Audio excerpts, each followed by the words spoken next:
platform for other people who can't join on Zoom. So give us some minutes to do that, setting up your meeting for YouTube. So some people will be able to join us on YouTube live now. So all about seizures. Let me just share the link. Yeah. 1 minute, I'm coming. Okay, so doctor, you can do a little introduction of yourself now. We are now live on YouTube. You're live Okay. on YouTube now. So Hi, I want everyone. I don't want anybody to miss any aspect at all. I don't want us to miss any aspect. Hello, everyone. Yes, you're welcome, ma. So if you are here, just let doctor know that you are very much around. Just put hi in the comment section so that doctor will know that you are here to listen to her. So My name please is let's Grace. encourage doctor by saying hi. Okay. Please, sir, I would like you to mute the. Did you see my second device? Yes, I saw the second one and I accepted it. Temitayo and I'm seeing Temitayo, the one you're using, and the Grace Sijarubima. So should I unmute that Grace? Yes. Okay. Okay. I want to shut one down. I want to pick the better device. Okay. Okay. No problem. Okay, so just let me continue with this device. Hello, everyone. My name is Grace Ijarogbe. I'm a consultant psychiatrist from the Federal Neuropsychiatric Hospital, Yaba. I work with the section, the department that has to do with child adolescent psychiatry, mental health. It's really a pleasure being in your midst.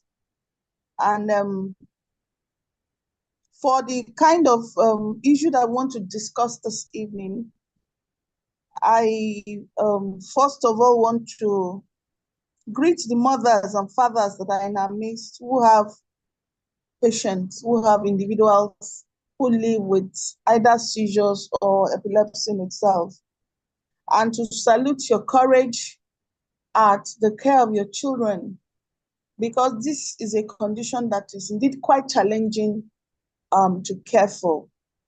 And we know that a lot of families that live with individuals with this condition, they go through a lot, especially in our own peculiar environment, where the NHS is not fully accounted for in our community, and where payment for treatment is out of pocket, so to speak, and where there's a lot of community stigma and lack of community support in terms of many of our institutions or sectors outside health not being supportive towards children who have seizures. So first, let me talk about what is. Okay.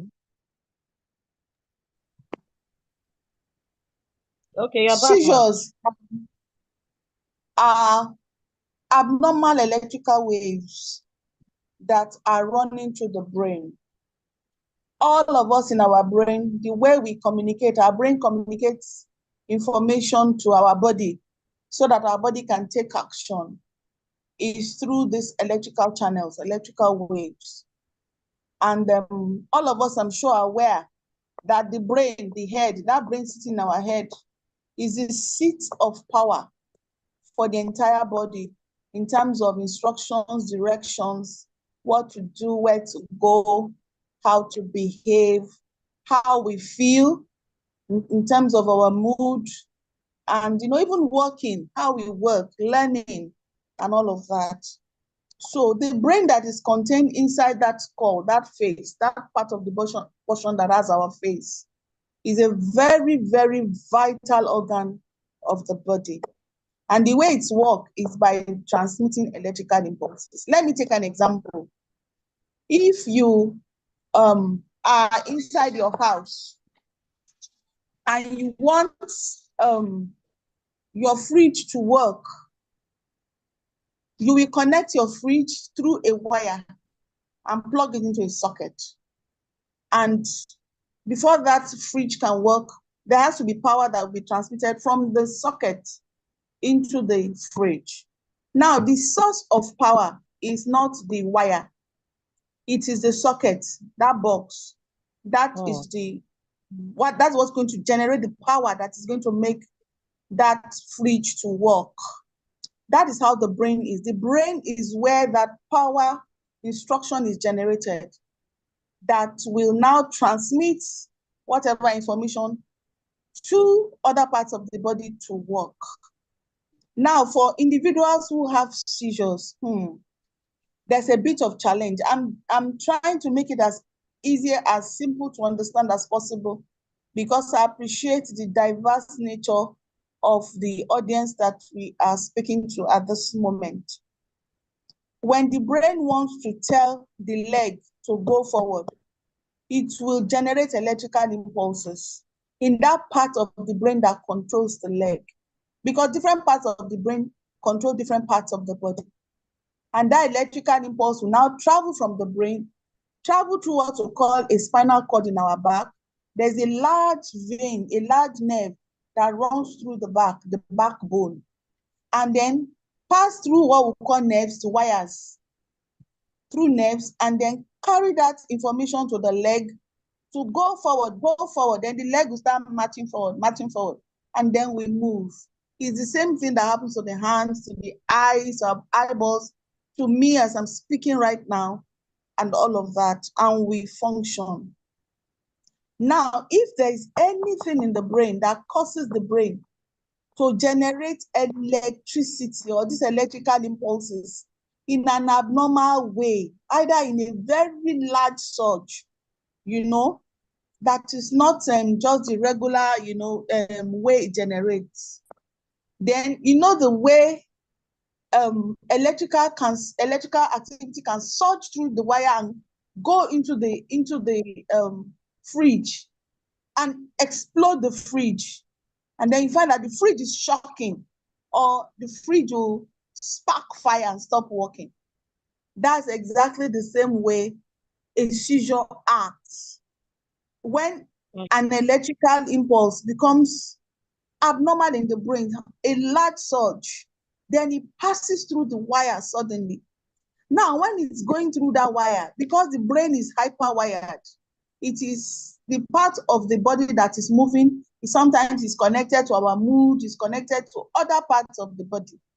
That surge will transmit suddenly to other parts of the body because it's very high. So as it's passing down that large wire that is in our back, the spinal cord, it's transmitting many, many other impulses to other wires that are not leg. And therefore, when that pulse, that electrical transmission will eventually get to the final destination, it will not only end up with the leg, it will end up in the hand, it will end up in the chest, it will end up in the head, in the neck, everywhere. And then the person, instead of just moving the leg forward, begins to jerk, all the hands, all the legs, everywhere is moving at the same time in an abnormal way. So we say the person is having a convulsion. So convulsion is different from a seizure. How? The seizure is the abnormal electrical impulse that is coming from the brain. That large surge of electrical impulse, that is what is the seizure. It is abnormal. It is an abnormal wave, an abnormally high amplitude wave. And the effect of a seizure that is occurring in the brain is that it will produce these activities, these motor activities or movements or behaviors that are not okay, that the body does not desire. That is not what the body wants. The body did not ask for the whole body to move at the same time. But that is what will happen. And when somebody suffers this kind of body movement where everybody is moving on its own, not under the control of the willpower of the brain, then we say a seizure is occurring. And I want to pause to help you to digest this description. So you know that a seizure is coming from an electrical impulse from a nerve in the brain. That is what is generating it. So if the part of the brain that is controlling the leg is the one that is sending the seizure may start from the leg and then later on spread to other parts of the body and then to even the parts that are responsible for consciousness, and the person may pass out. So we say that is a focal seizure, is secondarily generalized. It has started from a focus and it has now spread to other parts of the brain. If the seizure is occurring in maybe just the part of the brain that is responsible for behavior alone, then the person may begin to behave abnormally. If it's in the part of the brain that's responsible for seeing things, or maybe the waves have spread to that part, the person may be seeing all kinds of things, maybe running, hey, how can't you see? I'm seeing this thing, I'm seeing that shadow, and all of that. Once this electrical activity stops in the brain, then the effect that is producing, which is that convulsion, that jacking of the body, jacking of parts of the body, mood, everything, it also stops. And most of the time, people that have this convulsion, this effect, they tend to fall asleep after a seizure and a convulsion.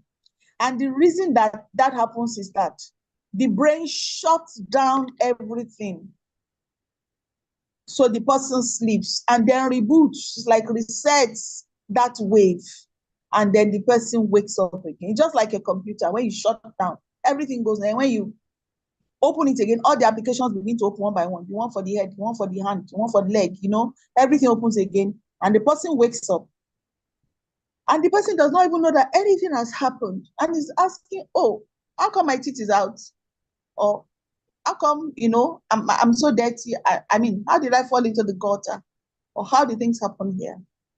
Because most often, especially that type that spreads to the part where the person loses consciousness, most often the person is not even aware that this thing has happened because it overrides every other impulse in the brain. Okay, most seizures are very short period duration occurring. So they could occur for just 30 seconds. They could occur for 1 minute, 2 minutes, 3 minutes, and then they stop on their own. And then the person just passes a little, a phase of sleep or something, and then they gradually recover consciousness and wake up. And most often over the next 30 minutes, they're able to recollect their memory and their normal function back totally. Most often when somebody recovers completely from a seizure, the person will return to normal functioning, just like they were before the seizure occurred. So seizures they don't occur for a very long time. And where seizures are occurring for a very long time, 10 minutes and all of that, we begin to say you are better start looking for a good hospital around you where you can get the child to have some support in terms of how to breathe, because the brain is responsible for breathing. It's responsible for our heart beating. And if these waves have taken over everything, it's possible that the person is not breathing well during that seizure. Okay, and not breathing well, that has fatal complications. It can make the person to become unalive if one does not breathe for a very long time. So the person must begin to seek. So people who have seizures regularly, they actually should know 1 or 2 clinics around them where if the seizure is lasting too long, they can quickly take the child. They'll give the child oxygen and all that. They won't do much. They'll try to give things that can abate the seizure. But what is most important they will do is that they will give the support to that child to breathe. They'll give oxygen. They will help the child to breathe. They may put a face mask and make sure that oxygen goes in and all of that, and support respiration and other vital functions while the seizure is ongoing. So for long-standing seizures, the person may need an urgent medical intervention. But most of the time, most seizures will come briefly and they will go, and there'll be this jerk and all of that. The person will fall and everybody will say, oh, what happened? What happened? And the person will wake up. and then the person will move on. So these are the typical types of seizures that we'll see. The one that there's a seizure in the brain and then there's convulsion. Then the person recovers and then the person gets up. And then we're going to talk later on about what you should do about children who are having seizures, adults who have seizures, individuals who are having seizures. Now, the other types of seizures, apart from this very obvious type, this very obvious type that everybody knows, and they are not known. Most people do not recognize them. And therefore, a child or an individual can have seizures for a very long time and nobody knows. Okay, other individuals do not know, or they do not understand what this is. And so I will try and enlighten us today on those other kinds of subtle convulsions that seizures produce that we may not realize is there. One of the ones that we see usually in children is that a child who was developing normally before, doing everything, talking ba ba da da, may just stop. Suddenly, child is no longer talking, no longer communicating. He's looking weird, does not seem to be understanding things, is confused sometimes, and all of that.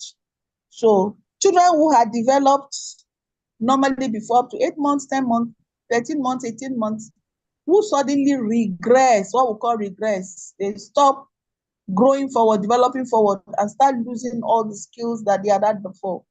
We need to suspect maybe they are throwing seizures in the brain that are not reaching the threshold to make them fall down or jack, but the seizure amplitude is high enough, is disruptive enough in the brain to be causing that regression, to be wiping away their memory, causing them not to know stuff, making them see things, not to be able to retain information after learning, not to be able to talk clearly, or remember the use of language anymore, and all of that. People who have been calling daddy dada, making one sentence words and all of that, are now no longer speaking. Or people who could speak very well before are now having one sentence, one word sentences, 3-word sentences, short sentences. They can no longer connect those long sentences that they used to. So that is one.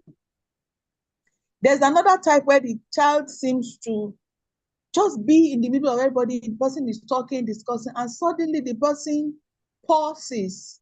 The person may be saying, Ngozi is going to, and for the next 1, 2, 3 minutes, that sentence is swallowed. Not saying, just staring. And then suddenly it seems to resume. Going to the market to get something. And the person is not even aware that they have paused for a duration of time when they were not with everybody else in the room. And those were the people that in the olden days, our mothers used to call Ogbanje. They would say, you see, okay, watch. He has gone again, he has gone to fly with the birds in the air again. Because in the middle of the activity, they suddenly stop, seem to be unaware of everything going on. People will even nudge them. They will not respond. They will just be like that. They have gone. And then they will suddenly resume consciousness and continue. So we call that absence seizures. They are absent suddenly from the room, from everywhere. And so they may not also be able to tell you what happened because it's a loss of consciousness. They don't know what happened. Okay? So we need to be aware of that. If there are people that, and so the teachers will say, what is wrong with her? We ask her questions, she's answering, then she will stop answering. Or we are talking to her, suddenly she's not in the room. She's, and they will be beating and all of that. The person will just not respond, and then the person will come back. Okay? And they think that this is it's kind of mysterious actually, seemingly. And and they think that this is some kind of mysteriousness. Some people even think that the child is playing pranks or is trying to do something to them. There's another type of seizure where the muscles that are affected are the muscles of the face. And so suddenly the child is just making, very funny, grimacing expressions and all of that. So other people in the environment, and they'll think it's some kind of mischief. And this child does it repeatedly. It doesn't matter which elder is standing in front of him or her. It doesn't matter the social context. It doesn't matter that it's in the public or in a very open place or in the marketplace. They'll just do this facial grimacing. Sometimes even body movement, funny body movements, and all of that. They don't fall. And then people are wondering, what is that for? What is that about?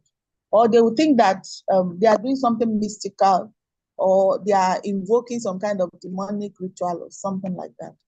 But it comes at a time when the person does not have a control over it, because emanating from the brain. And so it just happens. And then they recover themselves after that. And they are very embarrassed, because, this could have happened anywhere. There's another type of seizure we call automatism. Automatism. So automatism is that the person is conscious of what is, those things that seemingly are somebody that is conscious is doing, but the person is not conscious, is not cognitively conscious. The power of the will is not in control.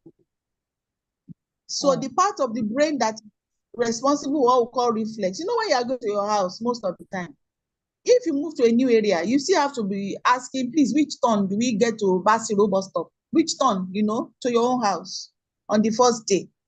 But if you have lived in that area for 4 years, you don't even think when you are going home. You just be walking, and you will get home.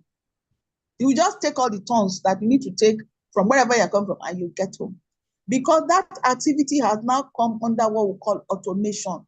Whatever activity you do regularly, the brain will automate it, so that you carry it out without thinking. You can be going and be talking and be on the phone and be gisting, and your mind will be on, and you will get where you are going without missing your address, because you no longer need to be very conscious of how you are turning anymore, because it's something that you have done routinely for a long time. So it's the same thing for people who have this automatic kind of seizure. The part of the brain that is the willpower is shut out, cut away. And then the person is just taking actions that they have taken in the past automatically. They are not controlling that, oh, no, I can't go back home now. I'm just arriving in school. Okay, because that's what the brain will do. To tell you, no, you can't just, how can you just go to Ghana? Who do you know there? You can't just go to the car park and pick a bus and or pick the train and go to Ibadan from Lagos. What are you going to do there? Even if such a thing occurred to you. But people who come under automatism, the brain says, okay, now go get some money from your ATM. The person will collect it, go to the train park, book a ticket they will just carry out all the seemingly normal activities, arrive in Ibadan, and then the seizure episode passes, and then the willpower connects back to automatism, to the reflex part of the body. And they're like, oh my God, where am I? How did I get here? And they have been on the road for 3 hours. And they are not aware that they are taking all the systematic action that they are taking. People who say they sleepwalk and come out of their houses, they will go and open the door. It's middle of the night, so it's 3:30 a.m.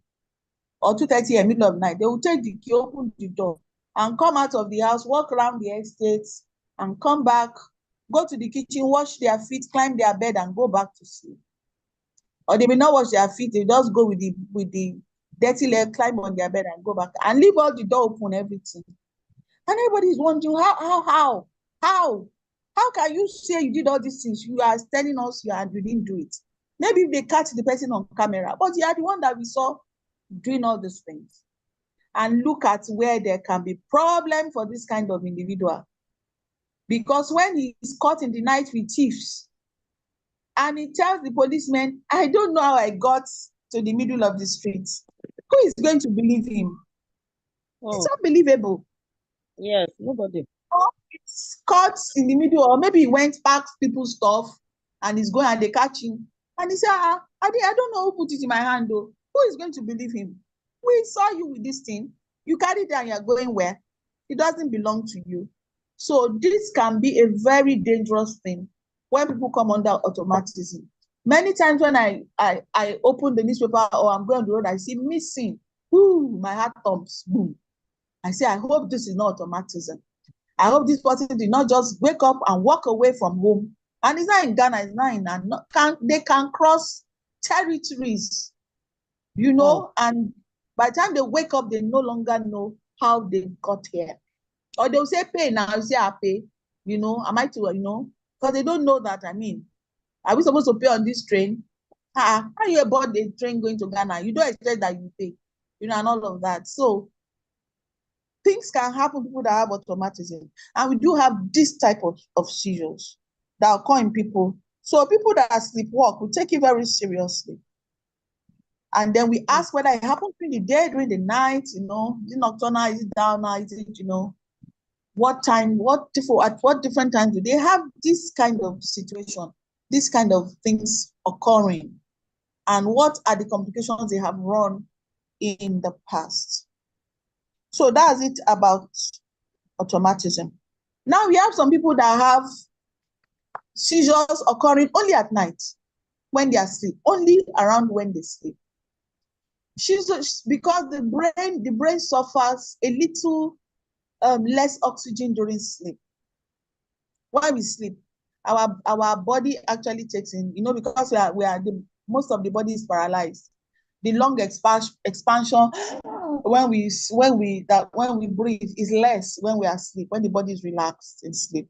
Therefore, less oxygen gets to the lungs and less oxygen gets to the brain. For people who don't have any issues, this is not a problem. But people who are already predisposed to seizure, then the brain could become short of oxygen in such a way that the brain actually begins to throw those seizures as they are sleeping. And therefore, some families will describe that when they sleep like this, they'll start jacking on their bed in the night.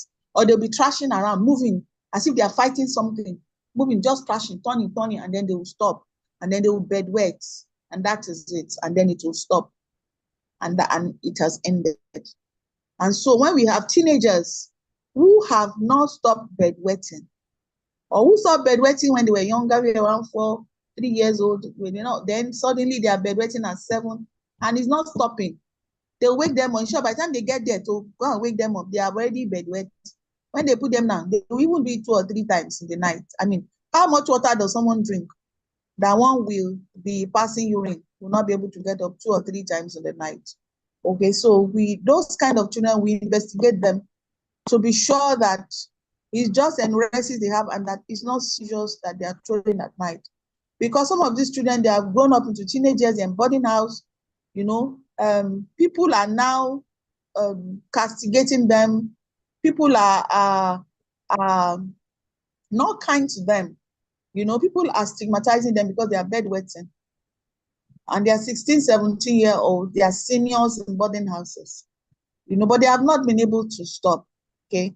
And sometimes we find that is when we do investigations and we treat them for seizures that the bedwetting stops, because bedwetting or urinating at times is associated with that convulsion. When convulsion comes, it can affect the muscles of the bladder.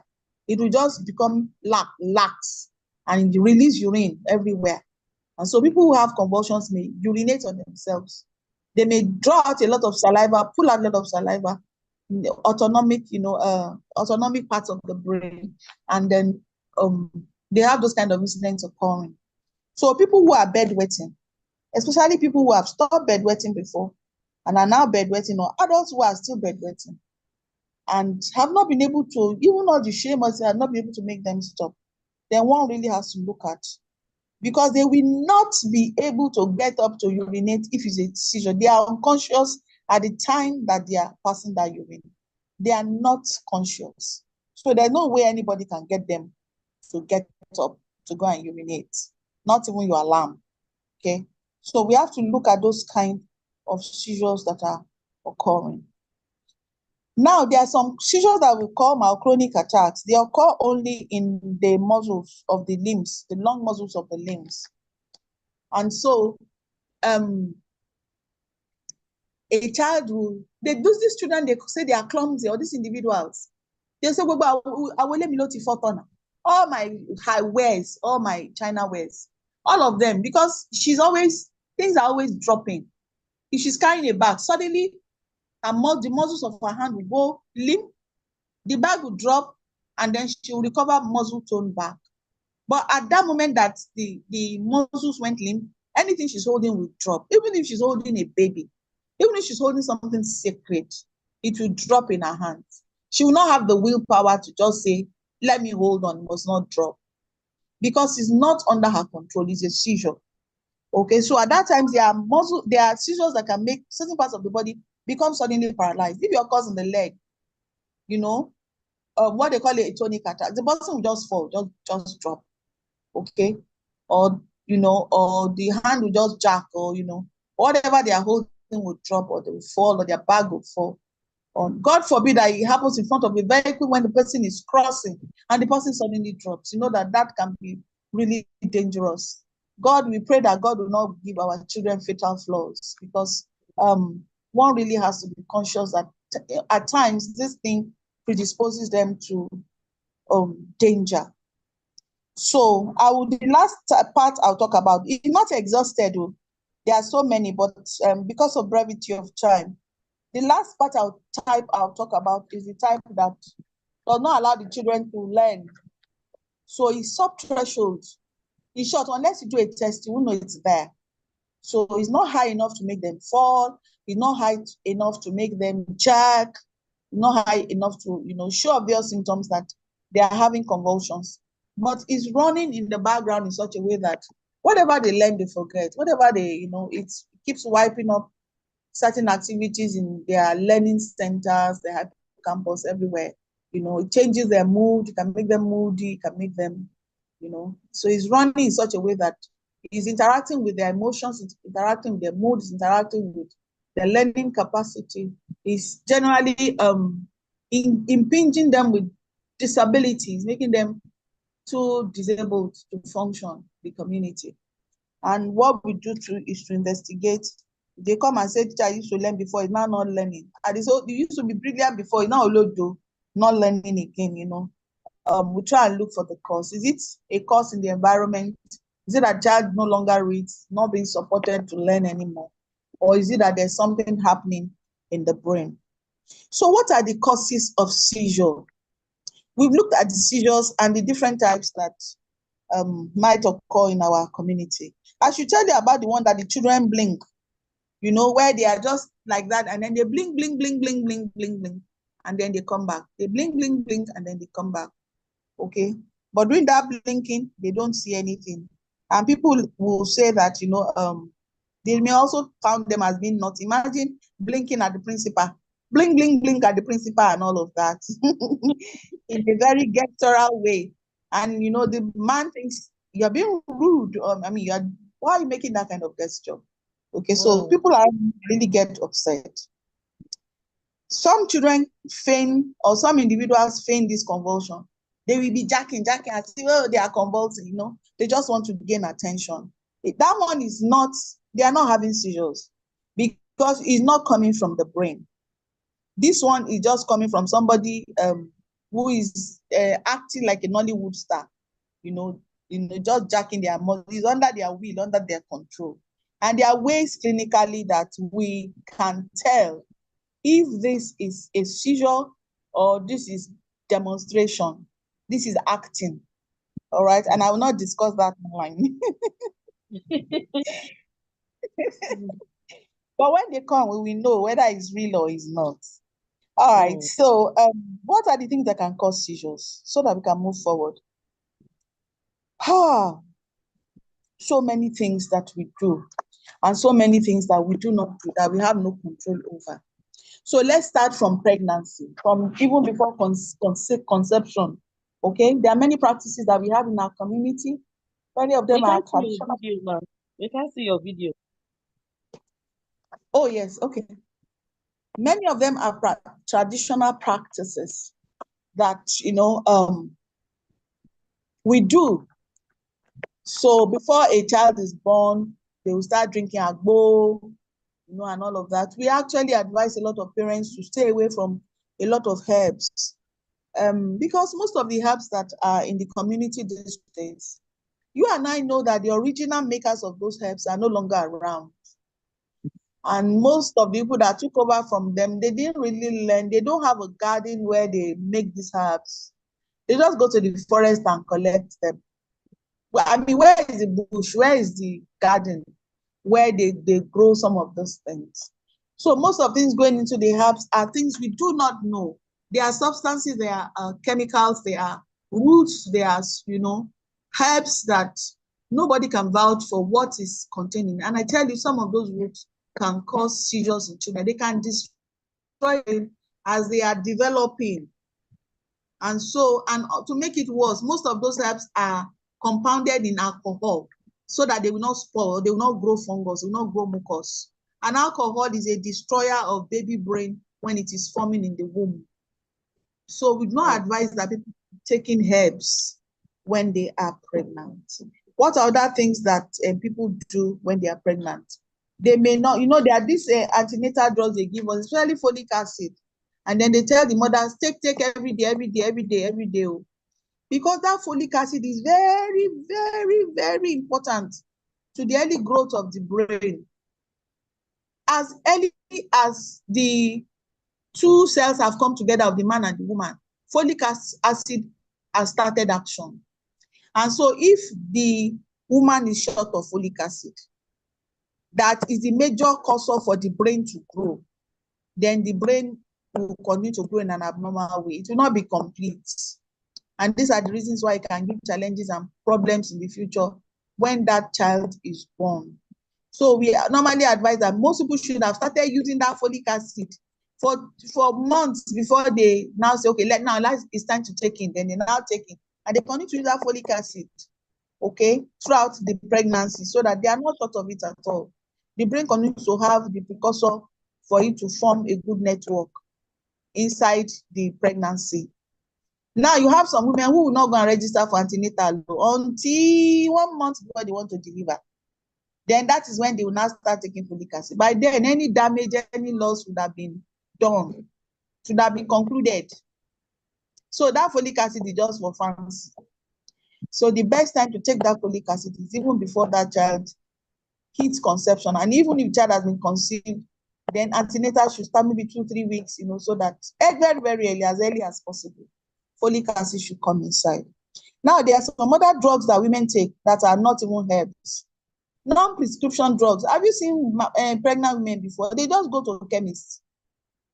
They say, how long are you? They say, I think I'm 6 weeks. So they will calculate when I missed my period. Then the chemist will just go in and bring just count all this medicine.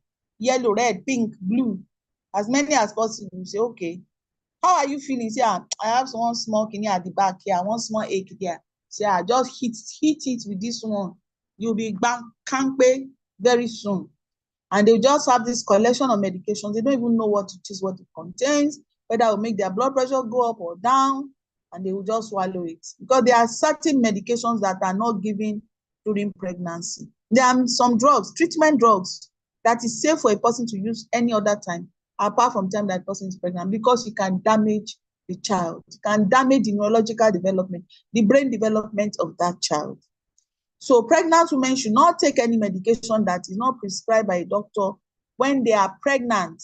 They should just eat food, good food, and if they have any issues, they should please go to the hospital. What about sickness? Some mothers are sick during pregnancy and they don't seek help.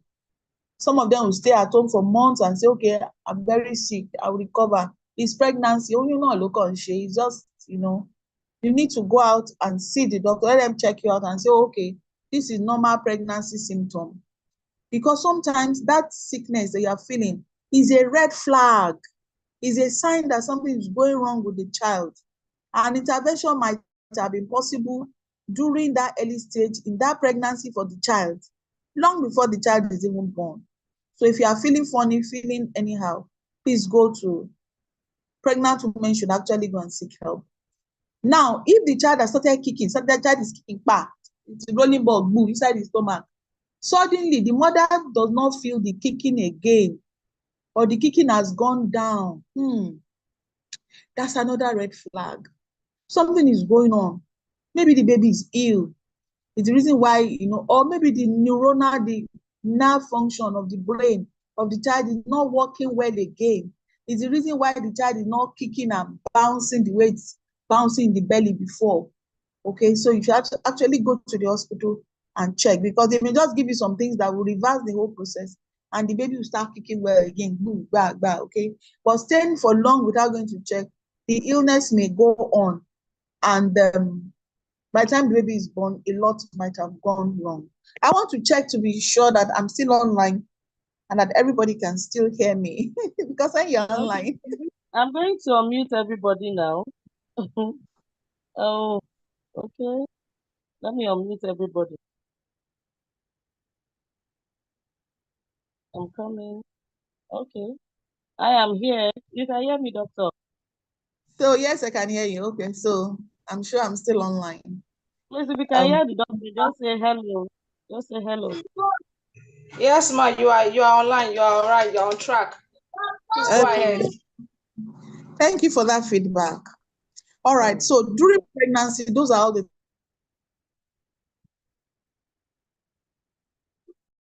So, doctor, please unmute yourself. Unmute yourself. Okay. So let me go back. Pregnant women should not fall during pregnancy, because when they fall, they will defend themselves, yeah, so that their head will not go down, or their body. But their stomach may hit the floor, hit a stone, and that part of the stomach may be where the child's head is. It will hit that stone. And so that child has developed head injury even from inside pregnancy. Some women, their husbands beat them, boom, bang, bang, hit the stomach. They'll be using slippers to beat stomach. This your stomach, and I will beat you. You are very stubborn. Or they'll be giving the stomach blows. And sometimes they are blowing the head of that child, and child is bleeding into the brain. Okay. And the child's brain is already being damaged, even as the child is inside the pregnancy. So trauma, battery, beating, abuse during pregnancy is totally prohibited for pregnant. It's prohibited at all times, but during pregnancy, that is even worse for the child, because it can create problem for the child. The final thing I would say during pregnancy is mothers that smoke, or use substances, or take igbo, or drink alcohol. During pregnancy, some women will say the way their chest is feeling, they are nauseous. But when they shark small alcohol like this, peke, it will just go down. The nausea will just settle down. Everything will just be okay. And so they have this small bottle of mug shots that they take shots. Especially lot of men, those women that have a lot of nausea during pregnancy. And they have taken a lot of alcohol from early, it's early in pregnancy that the nausea comes the most. So from that early pregnancy, they have been taking those shots of alcohol. Alcohol destroys the brain. It's a major destroyer of the baby brain when it is forming. So please don't smoke, don't take alcohol. If you're under tension, relax, put on the fan, put up your legs. If somebody can massage you, tell someone to massage your shoulders, your body, and all of that, instead of packing pills and taking alcohol and all of that, to make yourself comfortable. So that is during the pregnancy. Now, let's say the pregnancy, everything has gone well, everything has been taken care of. You now come to the time of delivery. Please go to a proper hospital to have yourself delivered. And we say for people who are first timers, who are delivering their child for the first time, they should please go to a tertiary institution, a big hospital, where they have facility for CS in case the child has to come out by CS, where they have that kind of facility. That is where they should go. Why? Because first timers are unpredictable. The pelvis has not been tried before for the baby to come out. So you may find that they may go into what we call long labor and baby is not coming out. But if they're in a big hospital where they can do forceps extraction, where they can help the baby to come out by other ways, or even if they have to do CS in the end, then they will just go ahead and do it. But if they are in a small hospital, then they will not refer them. Then they will not waste a lot of time on the road, and then nobody has their history in that hospital. They will start taking history all over. The wastage of time is not in the good best interest of the baby, the child that is in there that are waiting to be born. But if you have had children before, your pelvis has been tried, then you can go to your general medical practitioner and any other good hospital around that can take care of your baby. Now, that thing I call prolonged labor, you will find in our community. Maybe I don't blame the women, it's the lack of knowledge, but I think there should be more awareness for women now that some babies are big, they are giants, it's not their fault. We are the ones that fed them inside that belly till they were big like that. And then you see the mothers with small pelvis like that the baby cannot pass through. It is obvious, so it is not magic. You and I can do the calculation. Baby, something is 30 or 80, 90 centimeter. Mother's pelvis is 30 centimeter. Abeg, how is that passage going to be possible? Even if you tear the woman's leg apart and destroy the leg, they can't walk again. Baby may still not be able to pass. So there's an alternative route that is time tested for all many generations, and it's called cesarean section.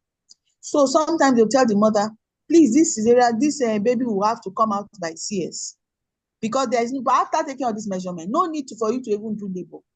This baby is too big for you to attempt to do whatever. Sometimes some babies are big, but they can still maneuver. They are not too big. They can still do maneuver. Lubricate here and there, and baby will still come out, or give a small tear, baby will still come out. But sometimes it's not possible. Please be listening to your doctors when they are advising you. Okay, I know that God helps all of us to deliver and to take control, but wisdom also is profitable unto us. We could also apply wisdom when we are going to take this decision. Some people, their husbands will counsel them, the women will refuse. Sometimes the women will agree, the husband will refuse. So during labor, during pregnancies, when all those talks, they should have had all those talks with them, so that when the time comes, they will know what to do. When there is prolonged labor, the baby is ready to come out. The placenta has detached from the womb. Oxygen, nutrition, blood is no longer flowing from mother to the baby. And the baby cannot come out to now take oxygen inside by themselves and breathe oxygen. There's problem, because it means the brain has started suffocating. Anybody that can try it should wear nylon on their head and start counting when they will feel like removing that nylon.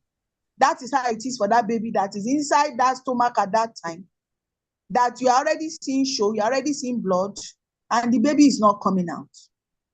The baby is already suffocating. The brain is already damaged. It's already dying. So most often those children will be born, they will call it birth asphyxia, that they were born without oxygen. And so they'll beat them, then they will not cry. They'll have to go and put oxygen, resuscitate them more before they'll come back to life, because they're already on their way out. So when we bring those kind of babies back to life, they may develop normally by God's grace, and they may not be able to develop normally again. By the time they are starting, they have cerebral palsy, they are not working, they are not this, and they are not that, or they have intellectual problems, they can't think, and all that. So that birth process is very important. Please, parents should ensure that they do everything possible to make sure the birth process is okay. Because of our terrible economy at this time, I always advise mothers, especially mothers, because we are the ones concerned. We are the ones going to the labor room. Keep small money, small change. Be donating it every month before you take it. But sometimes women take it without even knowing. They were not prepared. But from the time they know they are pregnant, they should make it that they are donating some small money into one small bank. They will not go and spend it. They keep it for delivery. Say in case anything happens and they have to do CS, the money for CS is people who are doing antenatal now, ask the hospital, abeg, because how much is CS? They say, it's 200,000. Start donating that, maybe like 250,000 ready. If by God's grace that money is not needed, baby comes out for everything, it's still your money.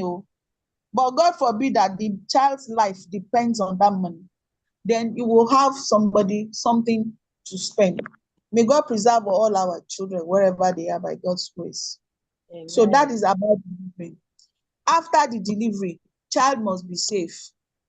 It's not yet over. The child must be safe. The child must be breathing. They must not put the child in a place where somebody will wrap. No, the child is fighting, will wrap as themselves with cloth, and they cannot breathe, and nobody is watching. So there's a way babies must be wrapped, that their hands are out of that wrap. That thing they used to swathe them, their hands should be out of it, so that they don't use it to wrap. If their hands are under, they can, children, they will be playing, they can use it to wrap their head. And before they know, they will say cut death or cut suffocation. They will now go and be resuscitating child that is almost dead. That means the brain damage has started occurring. That can give rise to seizure. So make sure the baby is safe. The child has infection or the body is hot after delivery, go back to your doctor and complain, because we call that sepsis. It's not good. Maybe the cord is infected, or the body of the child is looking one kind, his limb is not eating, is sick. Let them take care of the baby, because these days many things can be done to help babies. It's in those days that you hear that this one put to bed, the baby died, put to bed again, baby died, put to bed again. No, no, no. These days, children that are born, there's a lot that pediatricians, people who take care of babies, do to make sure that those children survive. And so 100% of children that would have died, 90% of them now will not die. So please take your baby out. Don't be looking at the baby as baby is sick. It's not sucking breast. It's feeling limp. It's everything. Baby must be helped. Children, they are babies. They must be helped. And you will know that something is wrong as a mother when you carry your baby and baby doesn't look alive. He's not kicking leg, kicking hand, kicking everywhere, shouting, crying. You know that something is wrong. So take the baby out for help that baby. That being said, children are born with jaundice, neonatal jaundice. Jaundice is not usually a threat to children. Most of the time it's mild. They just put them under light to go away. But you don't know which one is mild and which one is not. So you cannot decide that one in your house. Nobody can decide it in your house. So you have to go out. Once you notice that the eyes are yellow, take the child to the hospital. They will draw the child's blood, go and measure that yellow thing, that bilirubin, they'll measure it. They'll say this one is safe level. Then they'll just say put under the light, it will disappear. But if they measure it and they see that it's too high, it can start destroying the brain. Then they will do what they call exchange blood transfusion. They will remove that poisoned yellow blood and transfuse fresh blood for the child. And they only do it for a few times. The child will start, making their own fresh new blood, and the children will recover. Nothing will happen. But if that child has that red, that bilirubin, that yellow thing, and it colors the brain, and it can spoil the brain, then you just say, you call it connected. The way they talk will change, everything will change. They'll start convulsing, having seizures. Brain are damaged too. They may not be able to do much with that brain in life. So exchange blood transfusion, please go out for it. As you see me like this, I'm a product of exchange blood transfusion. When I was born, those days, they sent us to loot, say this blood level is too much. And they said they will exchange the blood. My parents were afraid. They had never had that kind of thing before. They used to exchange small baby blood. They say yes, so they exchange it.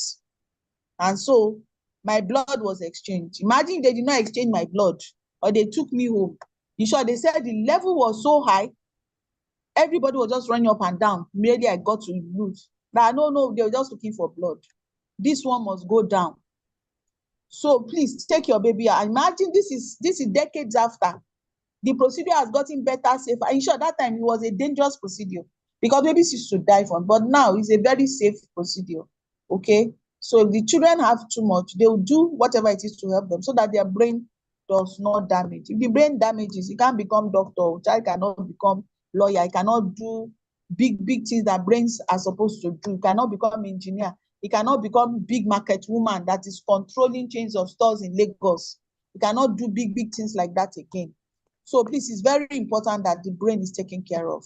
And as the children are also growing, they are playing, make sure they don't fall, make sure they get the right kind of food. Food is very important in the first 9 months of life, in the first 2 months of life, and the first 6 months of life, and then the first 9 months of life. So now they say exclusive breastfeeding.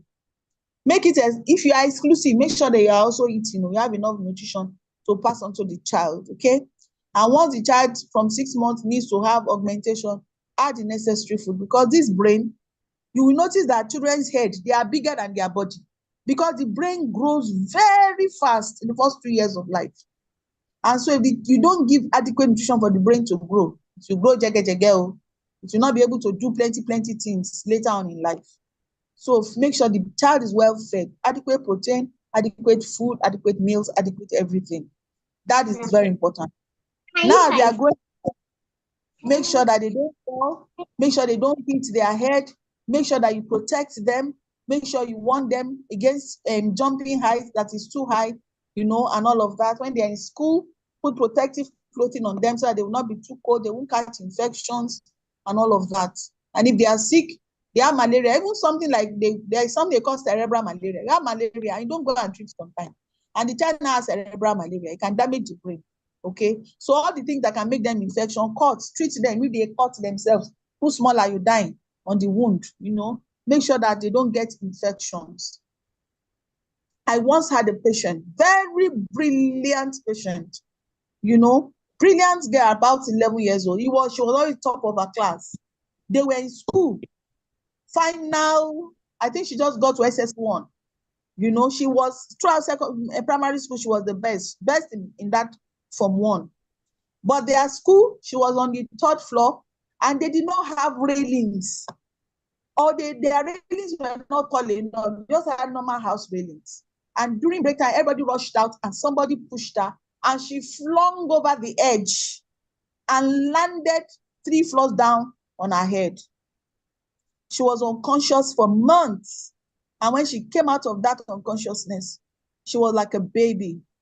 She didn't know how to walk, how to talk, how to do anything anymore. She had to start learning from. She's late now, she's diseased. And she died from the complications of that fall. May our children not fall by God's grace. Amen. Please warn people who have schools. If you go take your child to one school, they didn't put barricade, enough high barricade that no child can fall. Don't register your child there. If you have up, there must be barricade so that the children do not fall behind. Children play. That's who they are. They will play. They will run around. Some children, you will see them. They will climb that balcony and sit on it and be swinging their legs. They are on 2nd floor. You are the one that will shout, yeah. They don't care. They are not afraid of anything. So protect the children so that they don't injure themselves. That girl came to us because of the seizures, immense seizures she had, and the fact that she couldn't do, she needed to be rehabilitated to do everything, but eventually they lost her from complications, bed sores and all of that in another hospital over time. So please protect the children. Also, when the children are growing up, let them not go and swallow tramadol. There are many things that the children eat now. Let them not even drink coffee. All those things are gateway drugs. Don't give children boost to drink. What they call those? Those are things like caffeine, boost. Some parents, it's boost they give their children. And those substances, those things are psychoactive. They have substances that are psychoactive. They act on the brain. They stimulate the brain in an abnormal way. Okay? So we make sure that we don't allow the children to have exposure to hard drugs, to tramadol, cocaine, heroin, all those things, funny things that people take in the environment, herbs, alcohol, they'll say they're experimenting. They say they are now in secondary school, and all of that. Those are very dangerous drugs. Àwọn Yorùbá máa ń pè ní oògùn olóró. Oògùn olóró is like poison. Those things are very dangerous to the brain. It can turn a normal, good child into an animal-like person. The person doesn't know what they're doing again, and all of that. The person can start having seizures.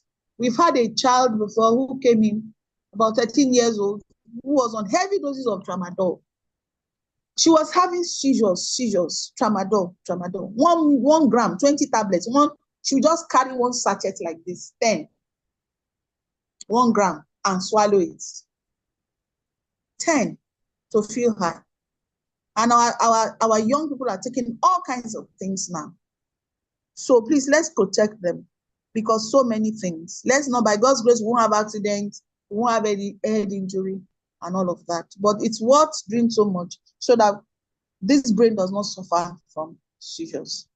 There are still old age diseases and all that that can give seizures, but we'll not go into that.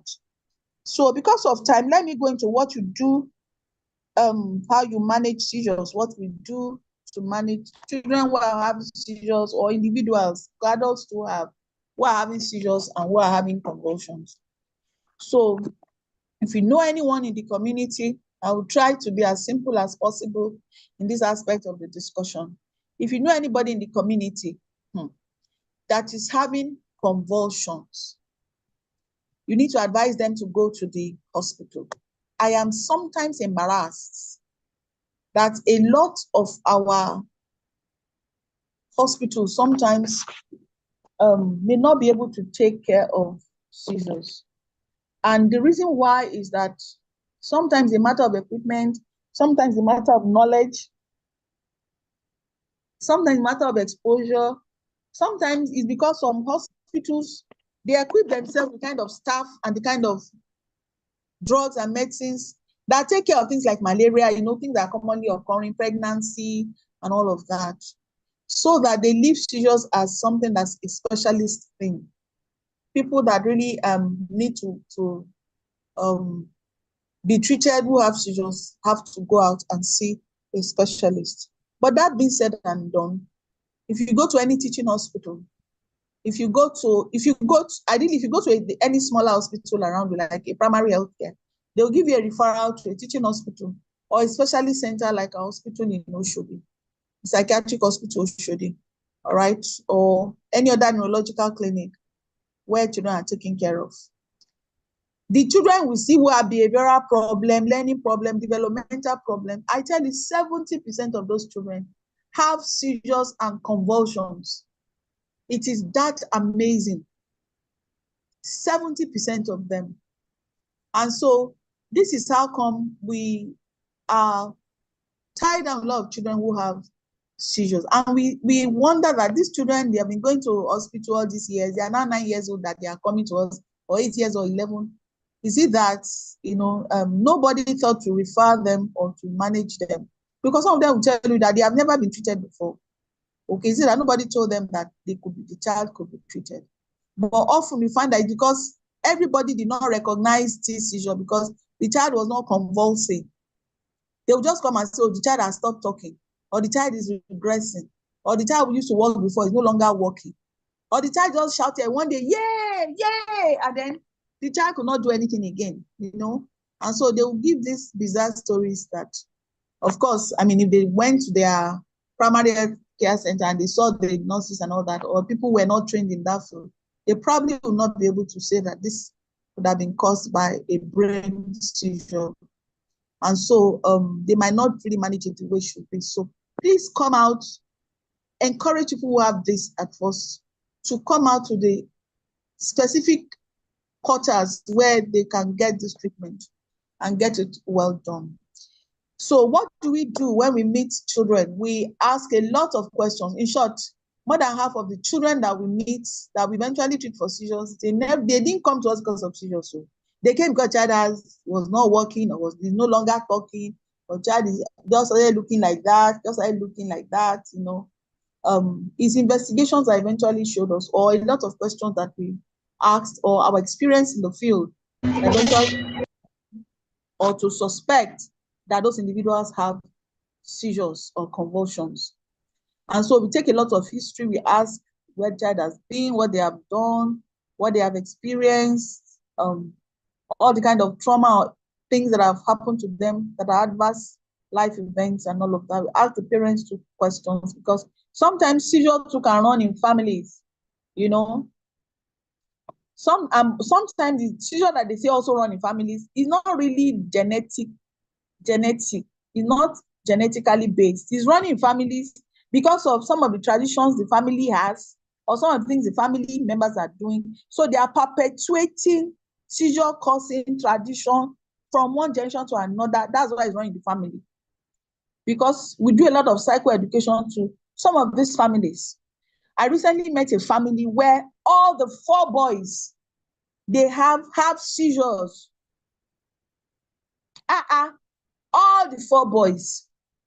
And what did I find out? As soon as their children are born, the grandma will bring this concoction for them that has camphor, kafura, that thing, kafura, very toxic to the brain. Used to cause seizure. In short, in the Nazi camp those days, when they want to punish those their soldiers, they feed them with camphor so that they will be convulsing. Now imagine that camphor, kafura is what they are using to make the agbo that the children are drinking. So of course, all those children, they have been drinking grandma's agbo, and all of them are now very brilliant children. They are now having seizures because they have taken this toxic substance over a long time. So when we take history and we ask questions, sometimes we're able to say that this thing, family thing, is not really family. It's because of your traditional practice, what you are doing in your family, that the people in your family are having seizures. So for that family, we psychoeducated even those children. The last one of them was, I think, 11 or 10 years old. She too sat down for like, when you grow up and have children, you must not give them kafra. Not that agbo you drink your family, must not drink it. Drink juice, drink fresh fruits, and go to hospital if you are sick. Don't drink that agbo anymore. So those are the experiences that we have. So sometimes it's not genetic, and sometimes it's genetic, it's genetically.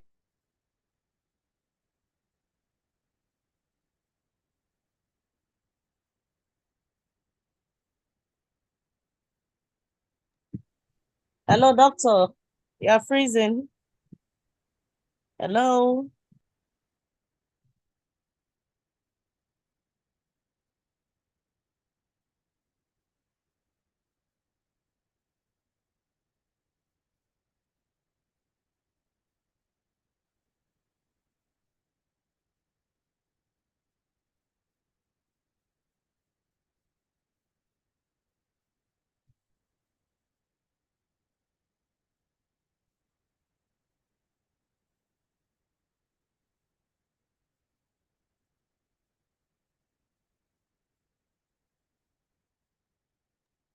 Hello, doctor, are you back? Hello. Please, let's just hold on. I think the network is. I was logged out. Am I back in the room? Okay, yes, ma. Yes, ma. Okay, sorry about that. All right, so where I stopped was when we take history and what we tell families. But apart from that, we also do tests, run investigations. So one of the simplest tests to do is what we call the EEG, electroencephalogram. But we also look at the blood, we do blood tests, we do urine tests, we check the organs, we look at the kind of chemicals that are running around in the body. So we do electrolyte tests, okay? Because some chemicals run around. Remember that we said the seizures is caused by abnormal electrical impulse. So if you have certain chemicals that can generate electrical power inside the body, it will be sparking the nerves and causing seizures. So we look at what is there in the body. We do the head test, the one that you do the EEG, you put things on the head, and we record it on computer to see which part of the brain is throwing. We can't see the seizures, the waves that are occurring inside the brain. What we can see are beautiful faces. So, but we have machines that are wired to the head that can read those electrical waves, and they will tell us if they are high, if they are slow, if they are too many, if they are too far apart, if they are abnormal and if they're okay, if they are very high, if they are too low, and all of that.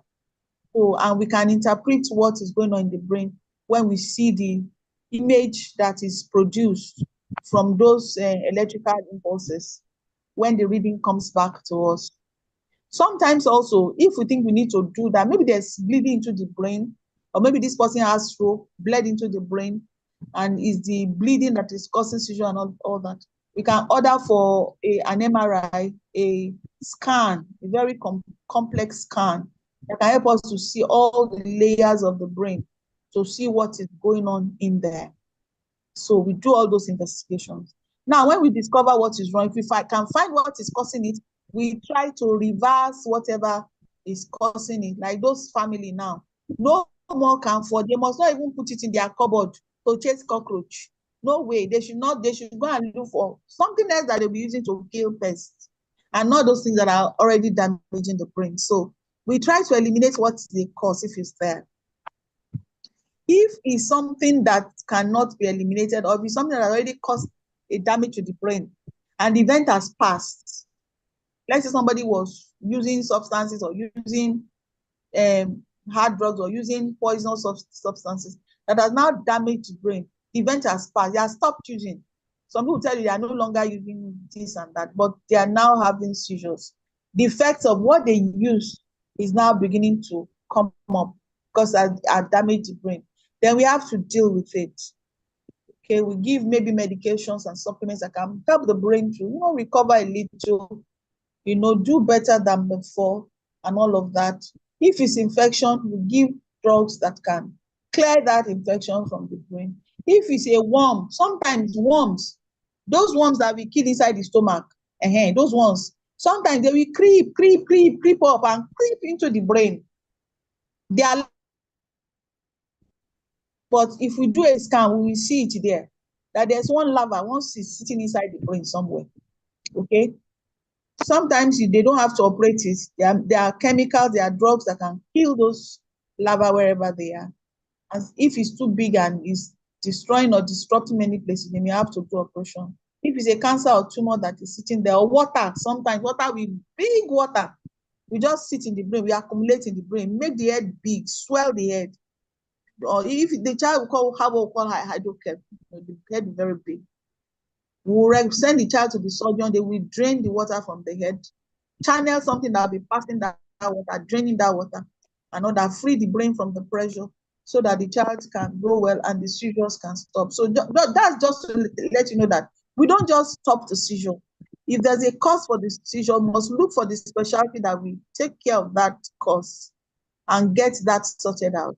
Now, there are medications we also use to control those abnormal waves that are jumping, make them level, come down, and flow normally the way they're supposed to flow, and not be jumping and going everywhere and sparking every other nerve and going to places where they have no business going, taking instruction to hands and their body, and when they are only supposed to take instruction to the toes. Okay, so there are drugs like that are quieting the nerves and soothe them so that they don't show those waves. But people have to take those medications for a long time. It's not touch and go like malaria. Take 3 days and you are okay.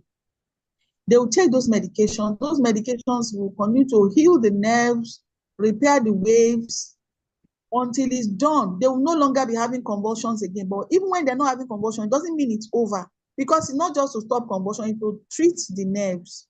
So they may be on those drugs for a long time. Many of those drugs, they don't stop them until 2 years after their convulsion peak. When they're not having convulsion symptoms again, they will still continue to take the drug for almost 2 years before people think of stopping those drugs. So sometimes we talk a lot with the family. We help them to address stigma. Inside family, at times, there's stigma. People in the family will even say they don't want to associate with the person who is having seizure, that is contagious, we contact him with it. So seizures are not contagious. If the person has an infection that is causing seizure, that can be contagious. Okay, the infection can be contagious, but not the seizure itself. Because remember, they're just waves coming from the brain. So we talk to families that this is not contagious. Sometimes we have to reach out to schools, because a child that was learning has gone secondary and primary schools, in secondary schools in Form 3, and they started having seizures. And then the school writes the parent, come and remove your child from my school. You can imagine the trauma to the entire family. To go and start from where? To go and start from another school. Why should another school now take a child who has these issues? It will be more difficult for a child to get a school placement. Okay, and then the child will have to leave their friends, everybody around, to go and start afresh. It's very traumatic to the children. So sometimes our work will be writing the school, advocating for schools to help retain our children, locating schools that are mental health friendly for the children, so that, because they need to continue moving on with their lives, they're having seizures that are being controlled. We will not tell them to go and sit at home. They will continue going to school. We let the school know that they're having seizures, they are under treatment, These are the range of activities they can do. These are the range of activities that they should not do. For instance, the person who's having seizure should not go for swimming classes and go and swim in deep end of the pool. Because if he has a seizure and goes unconscious, the person will end up at the bottom of the pool and they may drown. And so some of these accidents that we hear occurred in school, sometimes it could be that there was something that happened with the child. And before anybody noticed, it was too late. Okay. So if they are going on excursion, we say don't go and climb high tree. Oh, don't go and climb pole that if seizure occurs, the person will just fall like sack and they have head injury and die from there. Let their feet always be on the floor. They are walking around. If they have to climb staircase, let them hold banister or let them stand ahead of somebody. Somebody is behind them as they're climbing, or somebody's ahead of them as they're coming down. So that if they have and they stutter, they will fall on someone instead of just rolling down the stairs. Okay. So we give them some cautionary notes on how to manage themselves.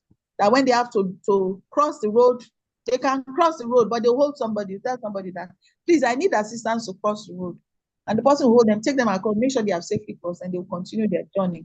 All right. Instead of them crossing on their own, and then there's a seizure, and a car is coming, and the car is thinking, maybe they are walking, but before they get there, before I get there, they would have passed, and then they stop suddenly. And then the driver is confused, and he's trying to match a brake. So, we give many guidelines anyway to them in the clinic. And then what do you do at home? What do you do at home? If the child, or if you come across a child that is having a fit, a convulsion actively ongoing, or if you are called to see a child, or you have a child at home that has fits from time to time. So while the treatment is ongoing, it doesn't mean that the child cannot have what we call breakthrough attacks or fits occasionally, but we tell you just continue to give the medication. The convulsion will continue to, the distance of the convulsion will continue to lengthen. If the child was having it 4 times a day before, we'll start having it once a day. Then we'll have it once in 4 days. Then we'll have it maybe once a week. The distance will need to, as the seizure and convulsions recede, the child will be able to do more. But anytime child has a convulsion, what do you do? So number one, don't jump on the child and hold the child tight and say, oh no, child cannot convulse, must not shake. You will break the child's bones or the person's bones. Because remember what we said, that convulsion is coming from the brain. No, you can't stop it. The electrical activity is what's controlling that jerking. It will jerk till it stops. You will not be able to hold it, and even if you hold it, it's not stopping, and it's not stopping because you are holding, it's stopping because the waves have now stopped.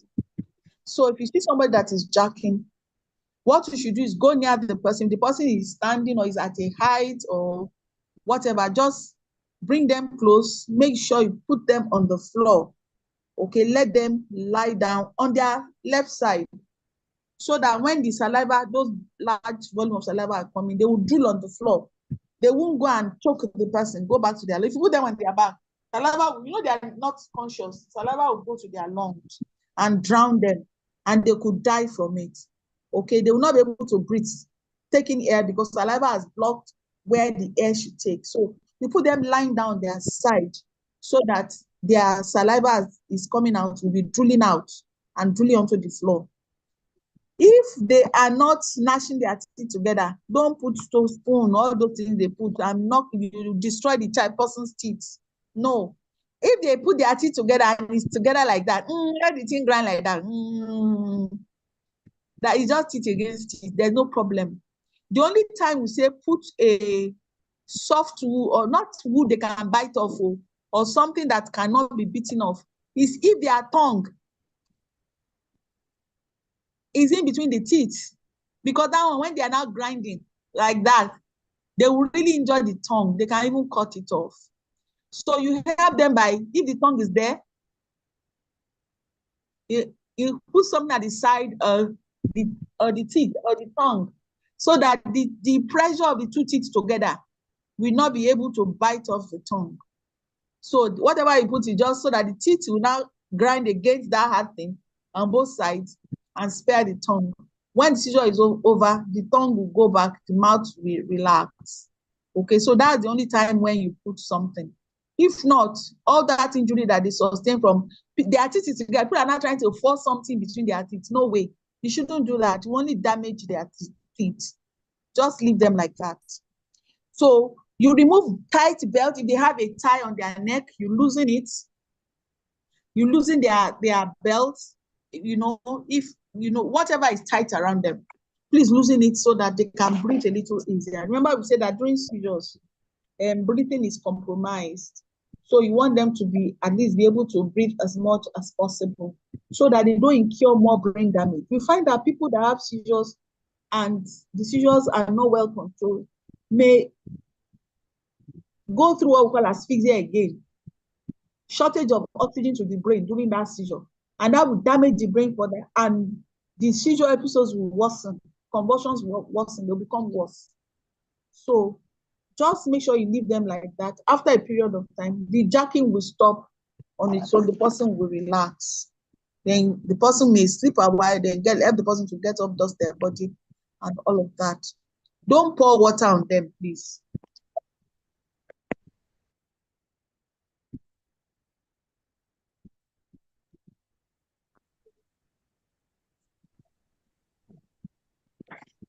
Am I back in the room? Please do Yes, not ma. pour water. Yes, ma. Do not pour on them. When you pour water, the water will go into their nose and choke them. Air will not be able to enter. Remember, to breathe by themselves is even hard now. And you have now used the water you poured to block everywhere. So please do not pour water on them. It is not helpful. It doesn't do anything better to them. Please don't put their leg in fire. Some people say they should put a little fire to stimulate and stop the demons or chase them out. Please, you're only causing damage to them. Please do not go and put scarification marks on them. What they call, I don't know what to call, they call in other languages. You see marks like this. Those marks, sometimes they get infected and they get sick and they may not even get meningitis from that again, which will further damage the brain. So there's no use scarifying their parts. Some of the children, you see all these scarification marks. If you now make them ugly, you have now marked them. Anybody that sees them knows that they suffer from convulsion, because those are the kind of marks they give people who have convulsion. So you have scarred them for life. You have marked them for life. Now they have treated the convulsion. Convulsion has stopped. Child is okay. But the mark you put there, we will still be telling everybody that sees them that they are having convulsion. And people will run away from them later on to associate with them. So please don't mark them. Leave their skin as beautiful as it is, okay? Let's deal with the problem that is the problem and not create more problem for the children. Finally, I want to talk about stigma, the way we treat individuals who live with convulsion. We must treat them with respect and empathy, because we know that the kind of problems they suffer, it can make them to become depressed. It can make them to be sad all the time. But if we are accepting of them, if we help them, if we don't treat them like they are lepers that are not to be, don't treat them like they are people that should not be associated with, then they won't think too much of their problem. And they won't have a lot of disability. They'll be able to go out to school. They'll be happy going to school. They'll go out in the community. They'll be happy. They won't even be afraid to go out. They know that if something happens in the community, somebody will help me, because the community knows. So we must let the awareness go around that epilepsy is not contagious. Epilepsy itself, if somebody jacking himself, is not contagious. And that we should not treat them like that. That time I mentioned epilepsy is different from just the regular convulsions. Epilepsy is somebody who has convulsion over a very many years that everybody has specialty has tried to treat, and it is not going away.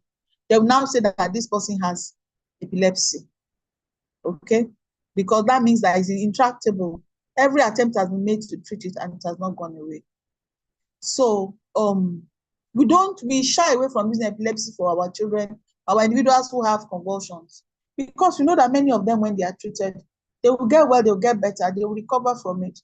And even though it's a long-term treatment, many of them, more than half, will come out of the convulsions, or the convulsions will stop, okay? And if they have other conditions with the convulsion, like children who have maybe intellectual disability with it, or who have autism, or who have ADHD, or who have other problems, or who have Down syndrome, have other genetic problem. We manage all those other ones aside from the seizures. So let me pause here. I thank you all for listening. Oh. Wow, wow, wow. Thank you so much, doctor. Thank you so much. Wow. Thank you so much, ma'am. I really appreciate it. Thank you. I know we've learned a lot today. I don't know if we have one or two questions before doctor will round up. I don't know if you have any. If you have any question, please just raise up your hand. I would take your question. If you have any question, please just raise your hand. Okay, I have people chatting me from the group telling me that they didn't know that the class has started. Okay, they will watch the replay. Do you have any question? Please raise your hand so we can take that before doctor will continue.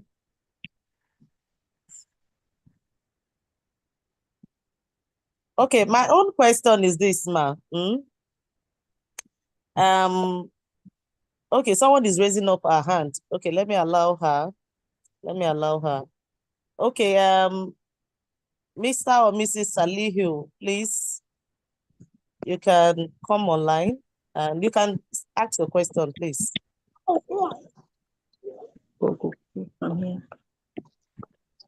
Okay, we have unmuted you. Let me mute everyone and unmute you.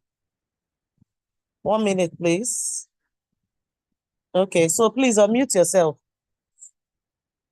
Salihu, Zuleika Salihu. Can you hear me? Yes, ma'am. Yeah, good evening, ma. Yes, ma. Good evening. Good evening, Yes, ma. Thank you so much for the care, ma. Yes, ma'am. Thank you, ma'am. Yes, ma'am. My question is, please, I don't know. My baby is 9 months old, but he can't control his head. So I don't know if I go to the hospital, like, what should I tell them? Like, what type of test should I tell them that I want to do?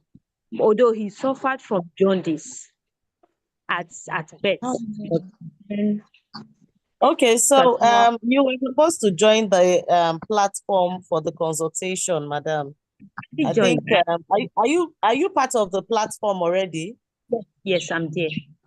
Okay, if you were on the platform, you were supposed to pick either the mentorship group or the consultation group. If you join the consultation group, there's a guideline for you to do a proper assessment. Any medical practitioner that is seeing you is supposed to ask you to do certain tests. So if you are doing any of our own consultation, there are a list of tests that the doctor is going to ask you to do. So you need to go back to that group, because that's why we created that group. Because if you have any question as regard anything, because now you can't just walk up to the hospital and say you want to do tests. Nobody will do a test for you. You need to do a proper consultation, and your child needs to be assessed properly. So that's the way it goes. So you will get other information on the platform, please. Thank you so much, ma'am. Yes, ma'am. All right, ma'am. Yes. Okay, so I think I saw someone else. Let me see. Okay. Someone said, thanks so much, doctor. So inspiring and educative. Okay. Okay, thank you. Okay, doctor, you can unmute yourself. I think I saw another hand. Mr. Ima Johnson. Okay. Mr. Ima Johnson, please unmute yourself. Mr. Ima Johnson, can you hear me? Can you hear me? Doctor, can you hear me? Yes, I can hear you. Okay, Loud and clear. Okay, someone. I can hear you. Okay, please go on, please. I can hear. Okay. Good evening, everyone. Good evening, doctor. Good evening. In fact, I'm so blessed to be here. So I'm on the platform, and I have a child. Though he's not he's an adult, he's a young adult now. He will be 27 by June 10th. Has a cerebral palsy. Though I was used to the the neuropsychiatric. We did I did the EEG. I even did it when he was still very young. So I did it again. Yeah. I think that time he was 18 years. So he was placed on drugs. Yeah, he was placed on drugs. But those drugs were not helping. Anytime I go back for appointments, they keep increasing the drugs. In fact, I didn't, when they increased, because I didn't want to tell them what to do. But I did not increase the drug. I did not. Because, I was, even there was a time they gave drug at that Oshodi, his tongue came out. Tongue came Oh, out. wow. I had to, even the number that was on, I called no way. But I think after 2-3 days, the tongue was able to go back. So at this point in time, he's been on drugs. The drugs they gave him at that Ocean. So though he's in home now, he's in a home, so that I will be able to at least take care of myself and do other things. He's there. So I don't know whether there's anything they can do to it. In fact, I says it because they see. What exactly are the problems? Are you still having seizures? What were they treating him for? Yeah, they did tests at Oshodi. Cerebral palsy. What was on the report, because I was inquisitive, I had to ask, because they didn't give me the test. I had to ask the doctor, and I want to know exactly. So it's cerebral palsy and epileptic disorder, because he do have seizures. Yeah. Okay.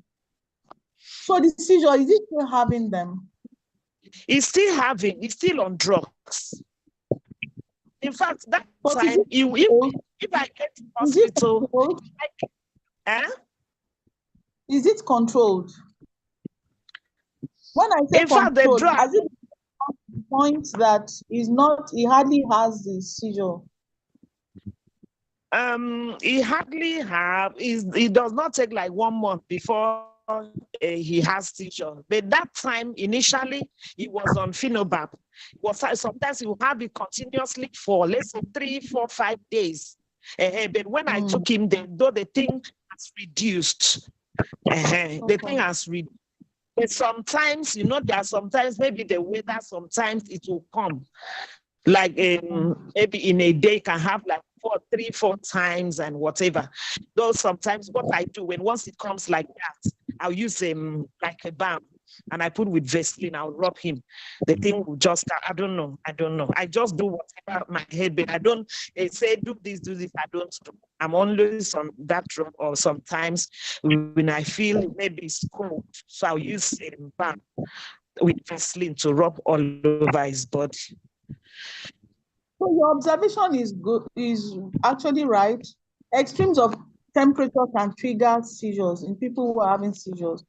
If it's very cold or if the area is very, very warm, it can be a trigger for their seizures. So we normally advise that they keep to just normal temperature. On a very rainy day, they should keep warm, keep indoors, or wear very warm clothing if they have to go out.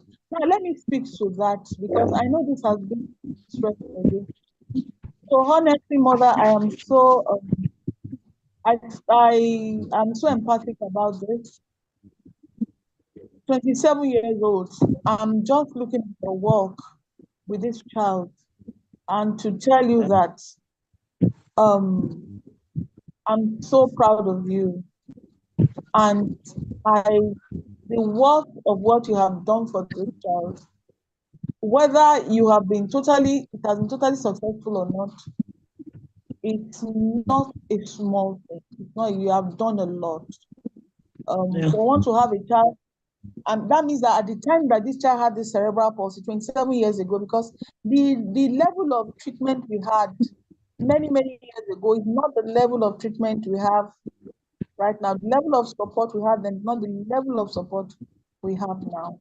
And so children who had seizures about 2 decades ago or something, or who had cerebral palsy, oh God, the parents must really have gone through a lot and suffered a lot. So that is for me not to downplay what you have gone through, the care of this child. But what I want to also say is that sometimes this thing we call cerebral palsy is the effect, is the sign and symptom that we are describing. But what has really happened is that there has been some brain damage to the child. And brain damage to the child means that the child is not able to effectively use 100% capacity of their brain to function. In rehabilitation, we look at it in terms of what is the percentage loss of function for that individual. Some people have cerebral palsy. They are still able to walk around, but maybe not so well. Maybe they will have a soft gait, or some are even able to speak with a slurred speech and all of that. But some are so bad, especially those that maybe in the early years were not having the supportive and supplemental drugs to help the brain to fight a bit, to grow a bit. So some of those children in earlier years might not be able to walk, might not be able to do anything. It is a very, very severe form of Buffett speaks here. So where there has been brain damage, like where there has been a fall, brain shattered, or where there was whatever caused this illness actually damaged the brain, then those kind of seizures are usually very difficult to manage. And those are the children that may end up with what we call epilepsy. I'm kind of glad that the seizure is not as heavy as it was when he was a child, when he was having 4 or 5 days in a row, because those are very, very red flags of bad damage to the brain. When the child has continuous fits, or when we have to use that drug called phenobab to control the fit. I'm glad that he's been able to come out of phenobab and that he has made progress. Sometimes what I tell mothers is, at this level, maybe what we should all be doing is to be grateful to God that the child was even able to climb out of the pit this high. Because we know that some children, when they have this level of damage, some of them, the seizures persist, that they have to just be in homes. Nobody can do anything. So I am hopeful that now that the child is in a rehab center, they'll be able to maybe train him to have some self-help skills, to be able to do some activities of daily living. Because sometimes also the reason why the children don't do many things may not be because of the seizure. It may be because they did not get rehabilitation on time. I'm not blaming the parents, because honestly, even right now, we don't have enough rehab centers to cover for many of us. Many of children, our parents who live in the East, cannot even find one rehab home inside their states. Okay? Maybe the South has some, the North, those ones just carry the children to places where they are plugging them every day. So, and we hope that with time, those of us that have stayed back in the country, like Taiwan and myself, that we can help the particular community to grow better in terms of rehabilitation, so that many of these children, clinic right now, because things are not like they were 20 years ago when we were talking. That was the clinic where I am right now. In my clinic right now, we encourage mothers to come from as early as 2-3 months. Now we are going to the hospitals and telling the doctors, Biko, if you have a child, you born this child has CP, this child had birth asphyxia, you resuscitated, big beats, put oxygen before you born this child.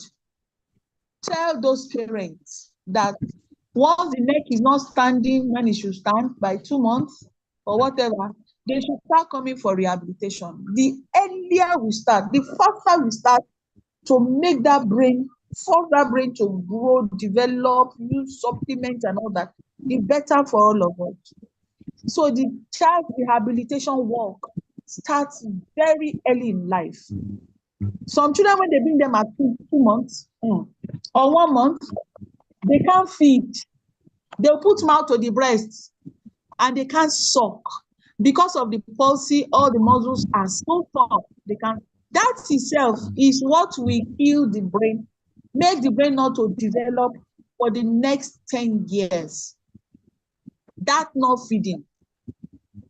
And if they're able to overcome that feeding and the brain starts feeding, starts taking in nutrients, taking in protein, taking in all those things, and taking all the supplements, the brain, whatever is left of the brain, will start growing, developing. Yeah, I may not catch up to other children that didn't have birth at fixed there, but the brain might be forced to develop 40%, and there's a lot that 40% brain can do.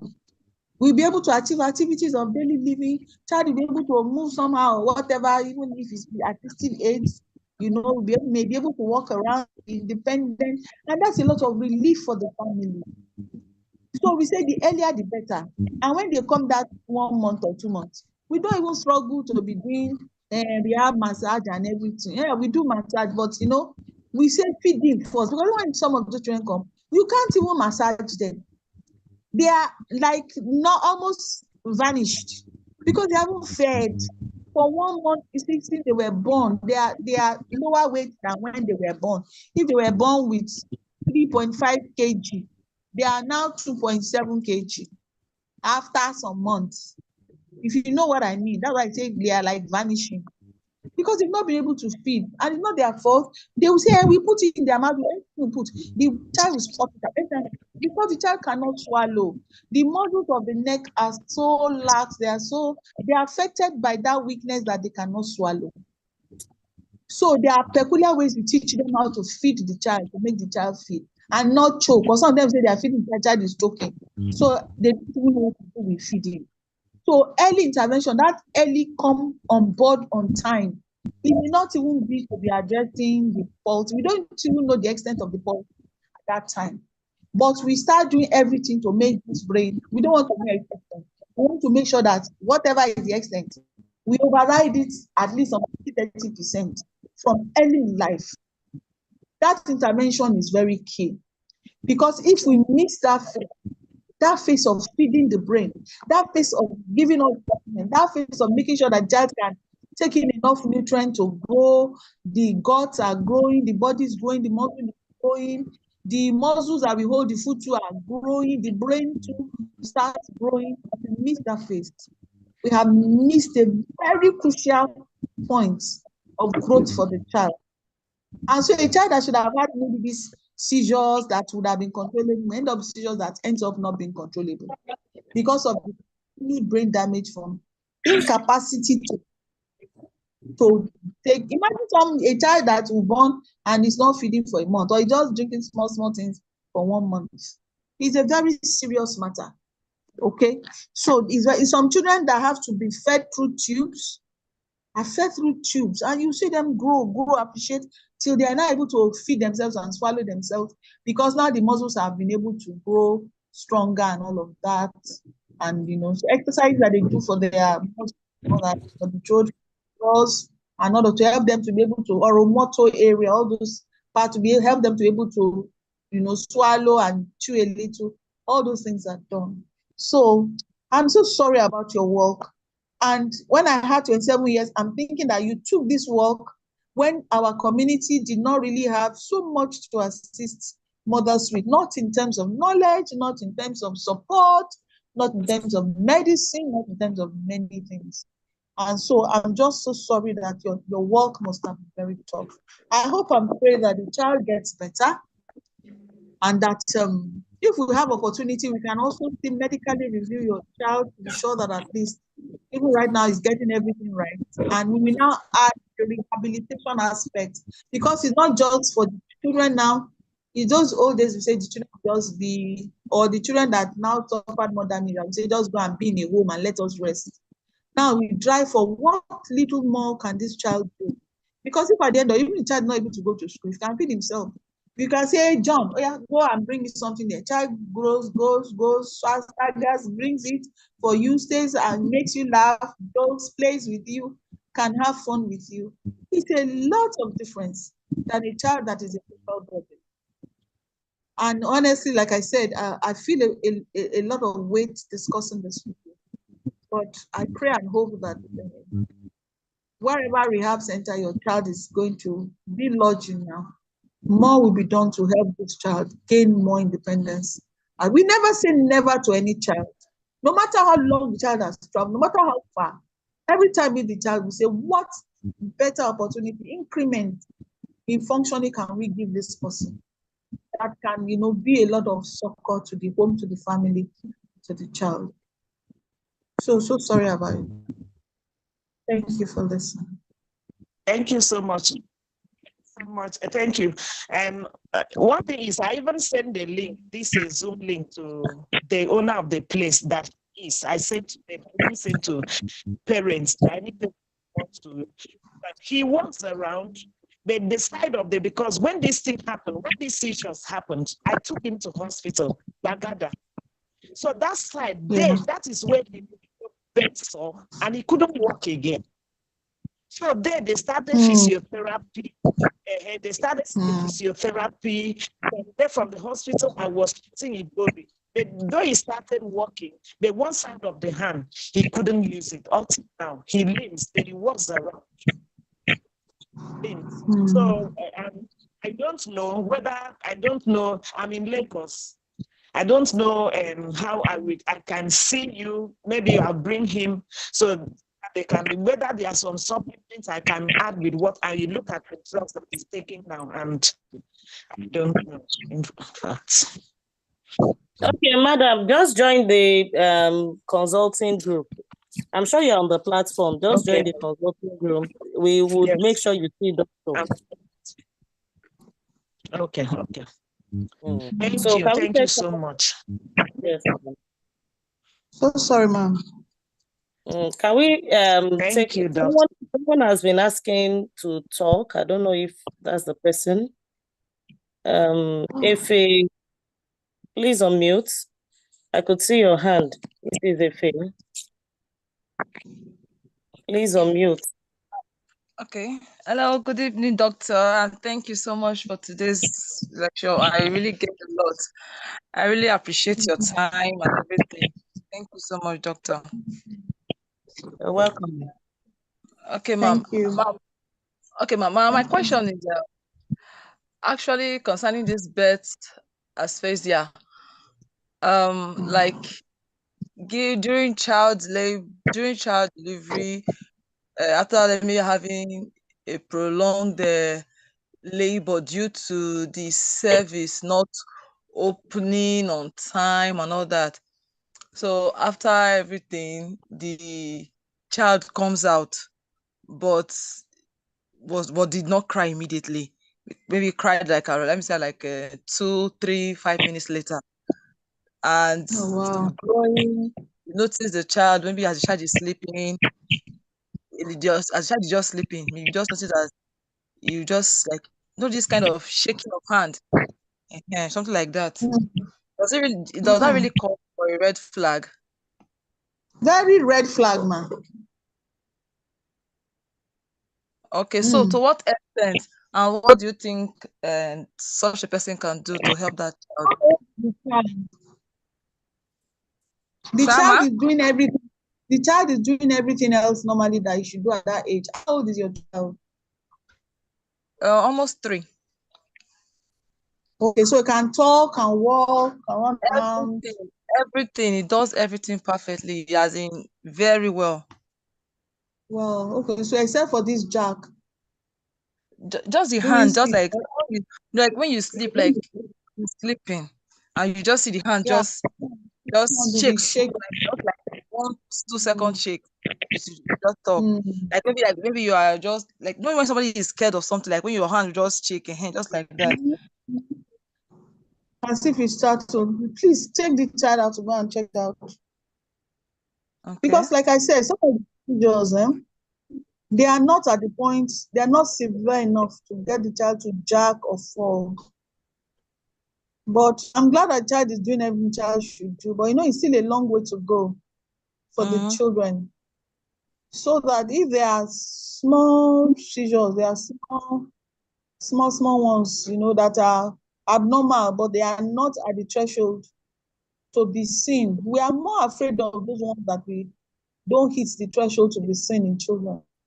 Because they escape notice and therefore they escape treatment, they escape the period when they could have been curbed, when they could have been spaced out, they escape that. So it's just to check the child out, make sure she's talking well, she's learning well, she's not forgetting stuff, She should be able to take instructions, say, whatever, do this for me, whatever, and then you go away and come 4 hours later and say, that thing I say you should do for me, and the child should be able to remember 3 years and go and do it. Because obviously, whatever you teach this 3-year-old in class, you will still test the child at the end of the term, right?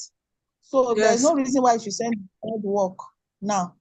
And then some hours later, the child cannot remember. So when the child is tested, I will tell you some different ways to really test that the child to be sure that child is not forgetting instructions. You know, some children, they will say they are very stubborn. They are doing everything right. They're doing everything okay. But they will say they are very, very stubborn. They don't hear word.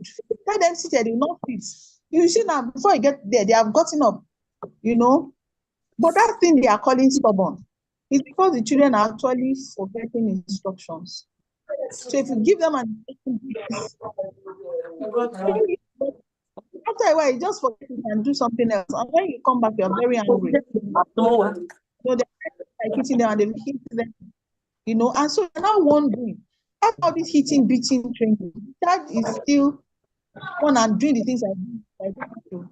So if you come to me and you bring a 4-month-old, a 4-year-old, or 5-year-old, an early life child, and say child is stubborn, the first thing I will look for is whether the child forgets things easily after a short while. Because that's what we now account for that stubbornness. It's not because the child is willfully disobeying, it's because the child is losing the instructions in a very short period of time. And we just go back and believe it's and go and do that thing again. And you'll be wondering, didn't I just tell you? Didn't I just tell you? How many times do you want me to tell you? So some things, like for us, is a different way we look at some things. Many children that they see in class as very stubborn and notorious, we eventually find out that they are children that need to be helped to attain better memory. And they do attain it, and then they are more cooperative. They are seemingly more cooperative in school. Okay, so that's all I'll say about that. Okay, thank you, Master. Where do you think I can take him to? Is it a pediatrician, or which of the So doctors should I take him to? students, where they assess children's way of thinking, way of doing things, of development, child development. Okay. Maybe if you join them on the platform, like they said, so that children that need assessment, we can have a look at them and see how it goes. Okay, ma. Thank you very much, ma'am. Okay, we have a question here. Please, madam, check. My own did everything normal. When he was 2 years, that's when the seizure started. Please, early diagnosis is better. Okay. I think she's just trying to say something about what we discussed. Okay, I think there's another hand up. I think Mrs. Oluremi. I don't know if she's still there. I saw her hand earlier. Mrs. Oluremi, if you want to ask any question, please unmute yourself.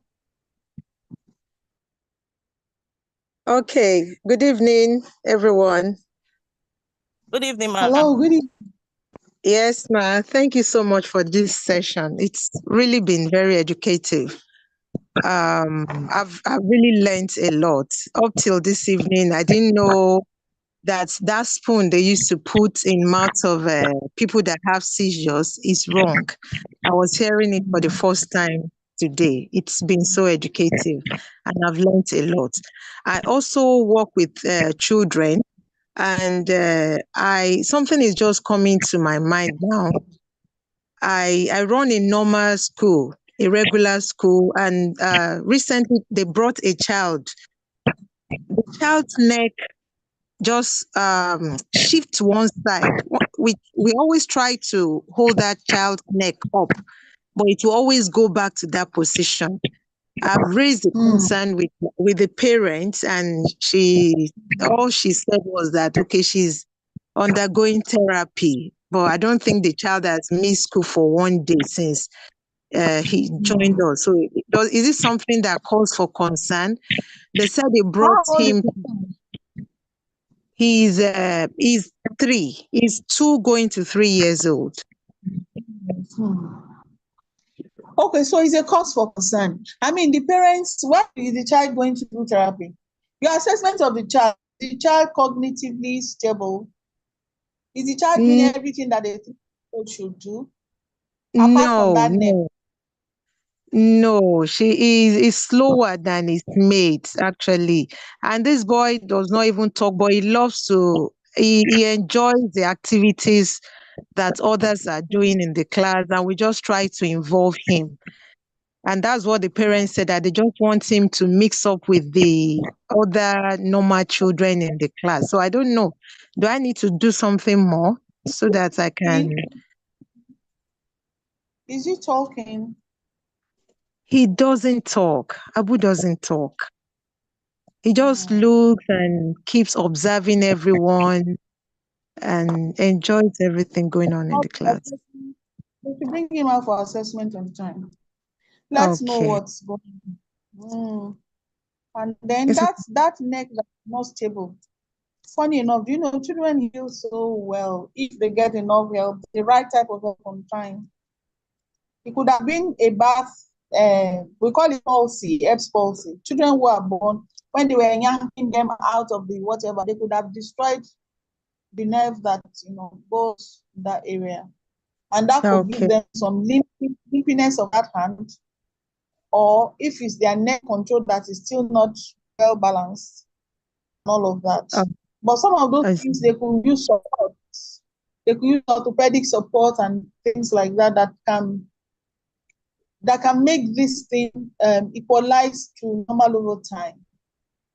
For Okay. now, like I said, no beyond anything now. We look at what is the problem, what can we do to when we measure child ability, and maybe because there are a lot of school owners here, let me mention it to you that what most schools do is look at, you know, but what we are telling our schools to look at now is all the domains of functioning of the child. Like the way I ask you, I say, is the child doing everything normal? I say, normal. So I'm asking myself, how normal? Is the child talking communication? Is the child moving motor? Is the child, you know, interacting with people and all of that, emotional? Is the child, so we are looking at all the different aspects of development that the child is supposed to have. Is the child able to see, hear, you know, can the child hear? Because the child is not talking, may not be hearing. Can the child hear? Can the child see? Can the child think? In terms of behavior, how is the child's behavior? You know, so we look at all these several domains of the child and actually assess. And then from Okay. there, we can certain aspects of the brain have issues and what can be done on time. On time is the word now. On time. Children that are Okay. coming on time, by the time they are going through through primary and all that. We just got a child not long ago, me and Taiwo, you know, and the child is in secondary school, but the child cannot hold pen adequately. The child cannot fixate gaze. There are some foundational trainings that this child should have had that the child has, they didn't detect it and they skipped it, and it has affected him all through his school life. So I'm looking at it that this child has the capacity to write. This child has the capacity to do this and that, but has not been able to do it because of that foundational flaw. Okay, so you are picking up some things now from that child. That child should have the assessment now and what can be done. It's all right. Thank you so much, ma'am. The child needs, Okay. if he, because, sorry, Taiwo, because you are in a regular school, if the child needs to have remediation apart from regular school or special needs in place, for some of the children, we recommend that they spend 1 or 2 days in a special needs school, 3 days in a regular school. Why? Yeah. Because this is a special needs child. Those foundational skills, the regular school may not be able to lay it. But if the child is able to get those foundational skills from a special needs school, then be amazed that the child will be able to read in their own way. They'll be able to write in their own way. They'll be able to connect the dots in their own way. They'll be able to have the speech therapy, that, and all of that. So that time they still need a referral to, we'll say, 2 schools will school, because like I said, we don't have the typical inclusion unit that they have abroad. And we must develop our own unique service way, the own Nigerian way, the one that works for us. So it's get the child to do part of the inclusion, part of the special needs, where they have special needs support. And the children are used to it. 2 days they go to this school, they write how to firm their hands. The child cannot even hold Bible, it was like this, right? Does not have the pincer grip that therapy should have been able to help that child achieve. So that child can hold Bible. So the child is going to go back to special needs school to go and learn the foundations. But we now have complications because, I mean, how did the child even get that far to secondary school? I'm not able to understand that, you know. So the foundation is very important. Thank you very much for that question. Okay, Thank you so much. I don't know if we have another question. Do we have another question? We have some other people watching from YouTube. Then the replay is going to be on YouTube, because usually we have more than 300 people watching at the same time, but we missed the class yesterday.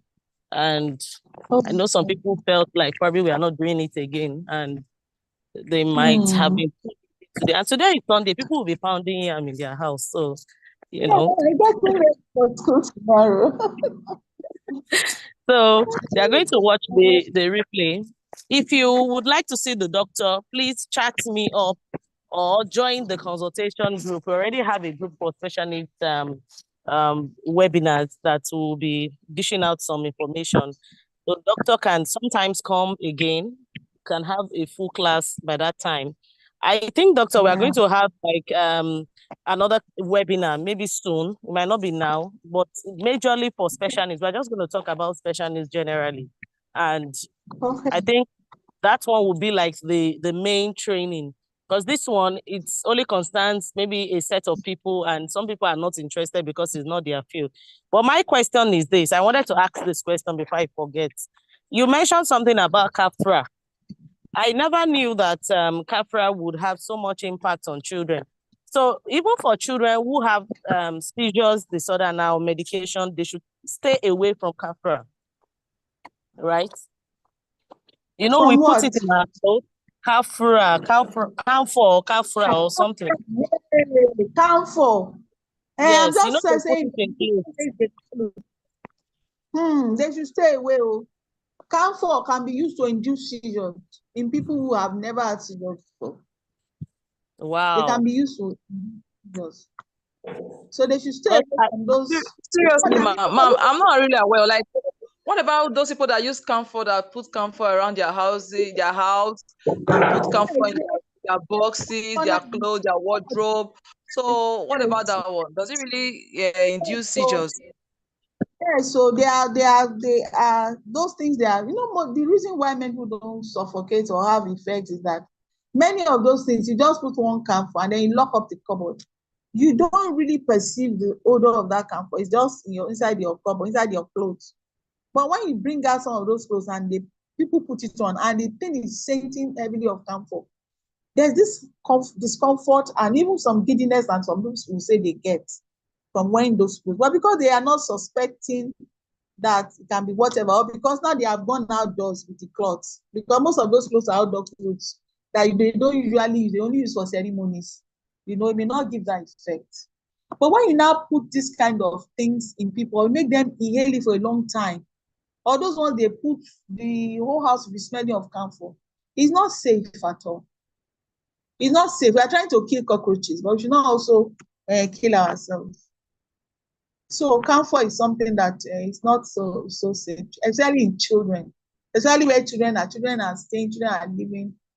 You could have your cupboard, and maybe if it's a household where some children have to lie on the floor, and maybe the child is lying, the smell of the camphor can be seeping from under the wardrobe. into the child's nostril all night. Very dangerous. Something else you should watch out for are generator fumes. Generator fumes too can be quite lethal, you know. And in houses these days, I will see generator is upstairs, so, and then people are living downstairs, and when they put on generator, the fumes will be going and all the fumes are coming downstairs and coming into this person's window downstairs and suffocating the whole house. So there are some very dangerous practices we have in the community. They are very concerning, you know, and so many households are doing it. I don't even know where to start. Okay. So yeah, camphor is not safe. And some people will keep camphor in their bag. They will just buy the camphor, forget it in their bag, they carry it up and down, be sniffing it up and down. God gives a lot of grace to a lot of things we do. Doesn't allow us to be as we deserve to have. Okay. Wow. Then. Okay, doctor, I wanted to ask this question about parents who would say they don't want to take medication for their children because they find out that something happened. Just like what this madam said, the other madam that mentioned that the child's tongue was protruding after taking the medication. How about children who are hyperactive and the parents refuse to take medications because they feel that there was a side effect? So what do you have to say about that, ma'am? Okay, so sometimes when children take medications, there are side effects. But most of the drugs, almost all the drugs that are used in medicine, may have one or two side effects, subtle. But the comfort is that they have been tried and known to be safe. They would have done clinical trial among human beings and that these drugs are safe in human beings. And those that even have side effects, the side effects can be counteracted by use of another drug. For instance, that child that had protruding tongue for 4 days, why? One shot of akinetine would have aborted that thing. You know, one shot of or some tablets of attain. Even if attain is not working fast, an injection will give. We have some reversal injections that can take care of some of those side effects. But you know, I didn't want to make a lot of comments on it because I know from where she's coming that those years, we didn't have those, you know, we didn't have so many state-of-the-art medications that we play with now. Like now, at that time, we didn't have many of those things. So yeah, it's possible that the child might have had those side effects and all that. But if they had really gone back to a specialist, we don't allow that tongue protrusion to stay for days. We would have aborted it with an injection. So as the child is coming, they say, since yesterday they've had whatever. We just give an, and they will wait in the clinic till it goes. We see the tongue go back in before we say they can now return home. And usually that right there during the clinic hours there, within 3-4 hours, everything is resolved. So things are different now. So the main thing is that parents get disillusioned. Once it happens, they just get frightened. They don't go back. They don't go back to complain. They don't go back to say, I don't want any more trouble. I'm not using it again. I'm not going back. Please always go back. Remember that medication and use of medication is a journey because most of those medications are not one-off. This is a medication child will use for a long time, sometimes for years. So if there's one you pick today and child is not comfortable on it, you just go and complain. Either they will tamper with the dose for you or we drop it and pick another option. Like I said, these days there are many options of each condition of drug, you know, and they will drop it and pick another option for you. Drop it and pick another option till the child is comfortable and not having all those effects. Then we now stay that for a long course with that child. So because people's bodies react differently to things, what is someone is comfortable on, the other person may not be comfortable on it. So the main thing is that they should complain.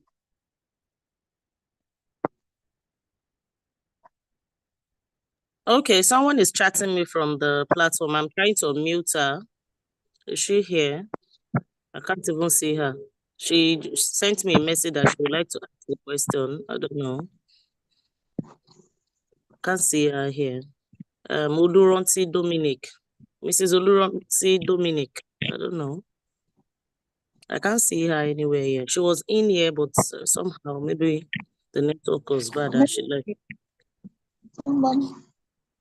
Are you here? Hello? Is anybody here that wants to ask any question before we close?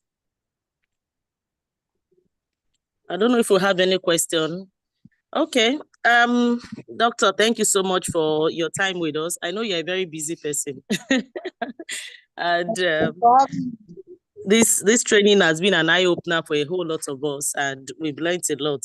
In fact, thank God that we recorded this section, and we also have it on YouTube. It's easy for us to just send it to other people to watch, because in fact, I've even shared it on my Facebook page so that a lot of people will watch. I know some people don't have time now. It's going to reach a lot of people, and I want to tell you that you have actually blessed more than 1,000 homes with this short video. I wouldn't say it's short because it's been long, over 2 hours. That you've enlightened a lot of parents about seizures. And I know people that are just coming up, having children, new mothers, new parents are beginning to see the importance of doing a proper checkup for their child when they see any sign. And some of the things we overlook, like giving, my own younger brother had seizures, and I knew for a very long time people were running around to give him wee to drink when he had the seizures. Oh. Some people will go and take milk. Some people will take spoon. So I imagined what that guy went through when he was young. People were running. In fact, when he was older, sometimes we laugh at him and say, itoya ibolo mamu. You know, some of the people that were around then that gave him wee. So, but we are grateful to God because he's okay now. Now, I want you to help us discuss some of the effects we would see on children who have gone through seizures. You know, sometimes you have children who would not have intellectual disability. Would the seizure be the cause of that problem in those children? Or they have an underlying issue before now? Hello, good evening, Okay. ma'am. Please, can you hear me? Hello, good evening. Yes, we can hear you, ma'am. We can hear you. Okay, please, sorry, I just joined. I'm very sorry. I joined late, but I met some of what the host was saying, and thank you very much for it. My question goes, although I joined on YouTube, I sent a message there. I don't know if you've seen it. So Yes, I responded. Okay. Now, my son was diagnosed early before to be having seizures. So along the line, he was prescribed epilim, and later they said epilim was not working. They gave him Tegretol, this and that. But later on, I took him to Lutz, and Professor Leshi and Dr. Boyede later diagnosed him again to be having Tourette syndrome. Please, can you hear me? Are you hearing me, please? Yes, we can I hear can you, hear ma'am. you. Oh, well, and they now gave him risperidone and Athane, and he has been on it since he has been taking it. But I've not seen any changes. At times it will go, at times it will come back. So I want to ask, is tics a seizure? Is it a seizure? Because I don't even know what to say. Is it part of seizure? He has never fainted. He has never had any convulsion. So is tics a seizure? So And tick what is again? not a How best can I manage it? Because I don't even know what to do again. I don't tick even is know what to do another again. condition. It's not a seizure. Hello? It's a condition Okay. entirely. And yes, Okay. those are the medications used to manage ticks. Tics. But the thing about ticks Okay. is that this non-purposeful movement that this person has, this individual has, Yes. sometimes Yes. it can become provoked by what is going on in the environment. For instance, if they are Okay. very anxious, or if they want to go for exams, or they are putting up certain hormones, in their body, Okay. or sometimes even like something like their period for the females, Okay. or some hormonal Okay. changes and imbalance can Okay. aggravate that episode of Symptoms. seizure, of symptoms of tic Okay. can aggravate. So those ones are not able to training. So apart from the medication that she is taking, she should actually Yes. be trained how to He's a have boy. self-esteem. The boy, yes. The How to have thing self. is autistic. He's autistic. So the training is somehow. Oh. So he has Eh, another third.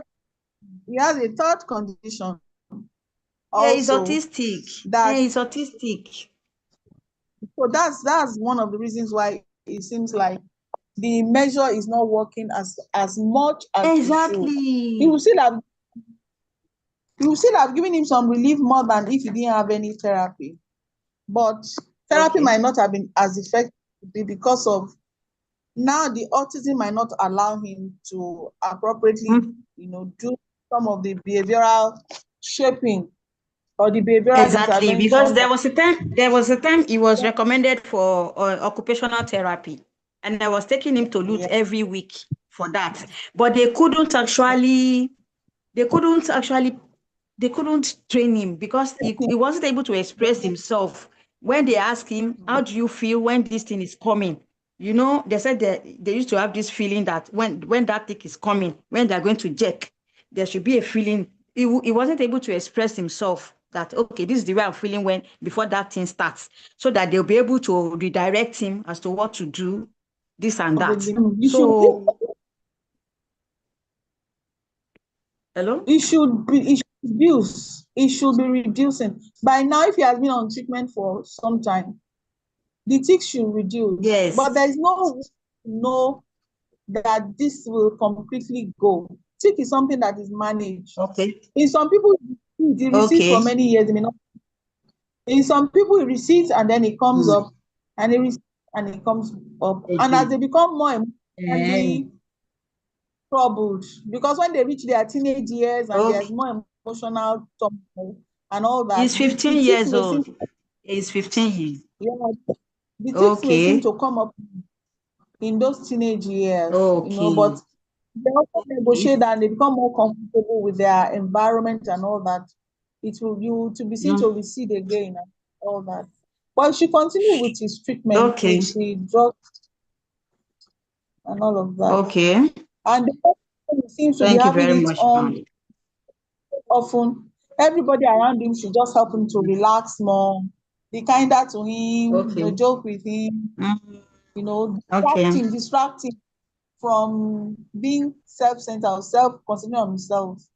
Give him little tasks to do Okay. here and there that will distract him from himself. And you see that the things will Okay. trouble. Okay. Thank you very much, ma'am. I'm very Okay, All grateful. right. doctor, we Yeah. have a question for you here. My son is 12 Okay. years old. He doesn't so much fall sick, but he had convulsion, and I was told it's due to bacteria.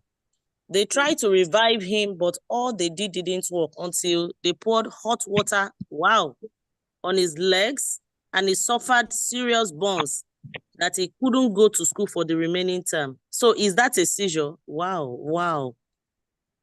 That's terrible. Oh. Hello, doctor, did you get that? Yes, he suffered serious burns. It wasn't the hot water that stopped the seizure. It was the seizure that stopped on its own.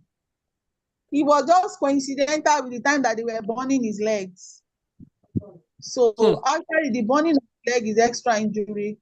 It didn't help with the seizure at all because he could not have stopped that seizure that the waves are coming from the brain. So the advice still remains that please don't put their leg in fire, don't give them urine to drink, don't stuff charcoal in their nostrils and mouth. All these are very, very harmful practices. Don't pour hot water on them or anything. Just leave. Just make sure they are safe. They are not on a height where they can jack and fall and they injure their head. They are lying down flat on the floor safely. Move knife, fire, everything that is dangerous around away from them so that they don't roll into it or, while they are jacking or they touch all those dangerous things. Just keep them safe. And then when they come out of the seizure, just help them to get up, dust them, reassure them, comfort them, and let them go their way. Wow. Another question is this. Is convulsion the same as seizures? The burns is now complication. It's now complication. It needed not to have happened. needed not to have happened to that individual. Okay. The other question is seizure the same as convulsion? Yeah, so we separated that in the beginning. Seizure is a wave that is occurring in the brain. It is what will eventually transmit through the nerves, the wire of the body, and then go to the hands and legs to cause them to shake. The shaking of hand and legs is what they call convulsions. That shaking, that jack, jack, jack, jack, that's what they call convulsion. But it is not seizure. It is the seizure in the brain that is causing it. So seizure gives rise to a convulsion. Okay. Okay. Seizure does not give rise to a convulsion all the time. Sometimes it's just there. It's happening, but the convulsion is not happening. But when it reaches a certain, it will cause convulsions. No. Wow. We've learned a lot today. I'm trying to just see if those people on YouTube still have another question before we call it a day. If you have any question on YouTube and I can't get it, please drop it on the platform. Just drop it on WhatsApp. Yeah, Maybe we'll be receiving by text and sending it back. Is there a way they can get the feedback now? Yes, I'm actually checking. I'm checking. You know, some people will be watching now and it's a bit late. So they will be starting from the beginning from YouTube. So they won't have been, so maybe their message will drop in later. Recording, I can go through the questions on the chat and respond to them. So if they have typed something in the chat, I'll respond to it on that chat on the. Do we have anyone again? I think I saw someone raising their hands. Do we have anyone who wants to ask question? You have any question, please do. Mine is not, I don't want, mine is not question, but I just want to thank Doctor so much for the time and how many hours she has spent for educating us. It's a very, very nice one. Thank you, Doctor. Continue with the good work. God will bless you, man. Amen. Thank you so much. Mrs. Emma Johnson, please, if you still have question, please ask. I'm seeing your question in the chat box, but I don't know how to explain it. So please come up and explain what you're trying to tell us. Okay, thank you for giving yourself, Doctor, in spite of your busy schedule. God bless you and the organizers. Amen. Thank you. Someone is saying, thank you so much, Doctor, for inspiring and educative. Thank you. Okay, we have a lot of people thanking you, Doctor. Thank God.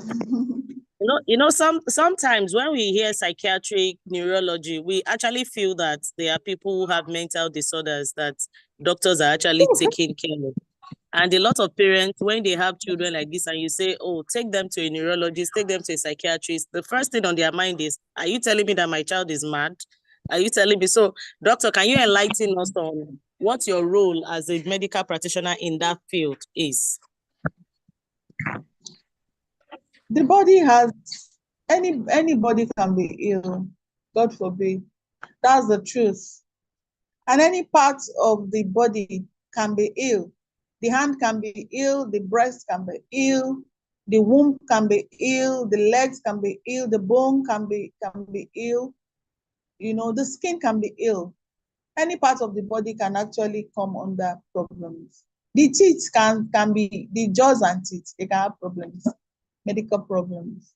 And so what has happened over the years in medicine is that when any part of the body has problems, there are now specialties that take care of those problems. And so it's always so amazing why is the head specialty or the brain specialty that gets a lot of stigma. Even my mates stigmatize me. Those are in other fields stigmatize me. So it's not just the patient. Even those of us that work in this field, they wonder why we're here. And that's why we're here, because we know that this field is unique. It has to do with the brain, with the mind, with the, because see, If the hands are not working and someone has to go to, or the bones are not working, they go to the orthopedic surgeon and they set it right. The bone heals and then the bone regains function. If there's something wrong with the breast and there's a lump there, they cut it out and then the breast goes back to normal. If there's something wrong with the stomach or the appendix is big, the surgeons will go cut it out, repair it, and then the person is well. It's the same thing with the brain. The way something can go wrong with the breast, with the womb, with the bone, with the skin, is the way something can also go wrong with the brain, because the brain is also part of the body. Part of the body that seems to be hidden in the skull, behind the beautiful face, but at the back of that beautiful face, all the way, all around at the top, is where the brain is, and it's vital. I would say probably one of the most important organs in the body. Two organs that must not die in the body is the brain and the heart. If the brain dies, then they diagnose cardiac death. If they diagnose brain death. If the heart dies, they diagnose cardiac death. If the brain dies, they diagnose. So those are the two types of deaths that are recorded. If somebody's brain dies and they say there's brain death, is irreversible unless by some miracle and the grace of God, then they'll start thinking of how to donate the organs and the heart and everything to people, because death has occurred. This person can no longer get up, go out to do anything, will be tied to a machine all the rest of their lives. If there's cardiac death also, then the person is gone, and they will be thinking of maybe donating organs on time before everything else dies. So it's a very vital organ in the body, and it can be ill. And when it's ill, what do? We have to take care of it. Luckily for us, it doesn't die anyhow like that. To give problems, to give issues, the job that it's supposed to do, it will reflect in that job. Because we use the brain to learn, the brain may not learn well. We use the brain to move, the body may not move. People who have stroke, adults who are going about their business and then they suffer hypertension, stroke, and there's bleeding into their brain, they suddenly find they cannot move parts of the body. Not because the stroke happened in the leg or hand. It happened in the brain, but in the part of the brain that is controlling hand and leg. And so hand and leg cannot move. So the brain, that brain needs care. Okay, people that are also going about their business, and the part of the brain that's responsible for behavior, hearing, talking, goes haywire and begins to say something else, misbehave. The person will not be, doing things inappropriately and all that, because the part of the brain that is responsible for controlled behavior now has problems.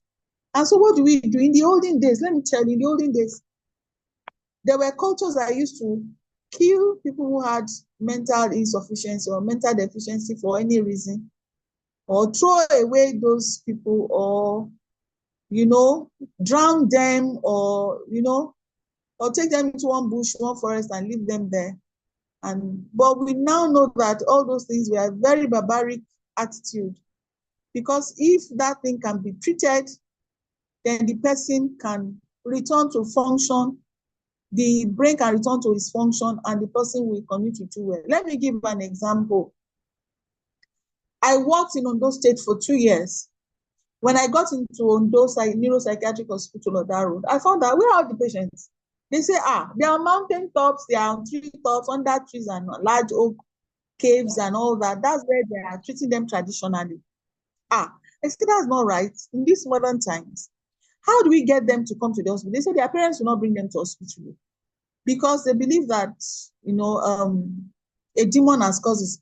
For me, every illness, everything that's the illness is caused by demon. Headache is caused by demon.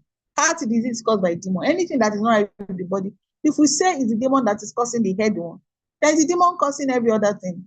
So if we can go to the hospital to treat the problem of every other part of the body, we must be ready to go to the hospital to treat the one that is also caused by the brain. And that is how it's best. So I met this lady on that mountain top, on that hill. Ondo State is very mountainous. So we just said, let's go and do an outreach. Let's do a bold daring outreach and reach out to those traditional healers. So we went to a very, I've never climbed somewhere so high like that. I didn't know that climbing was so hard. So we climbed to the top of the tree where they were posting all these mentally ill, challenged individuals. And we greeted them and all that. We said, what? We said, we just want these people to have better treatment. Some of them have been there for years, battling this thing and all of that. They are on admission there, years, they're wasting away. And we said, see, we don't even want you to, because it's a threat for us to remove them. That's their source of livelihood. We don't want to remove these patients, but we want them to get well.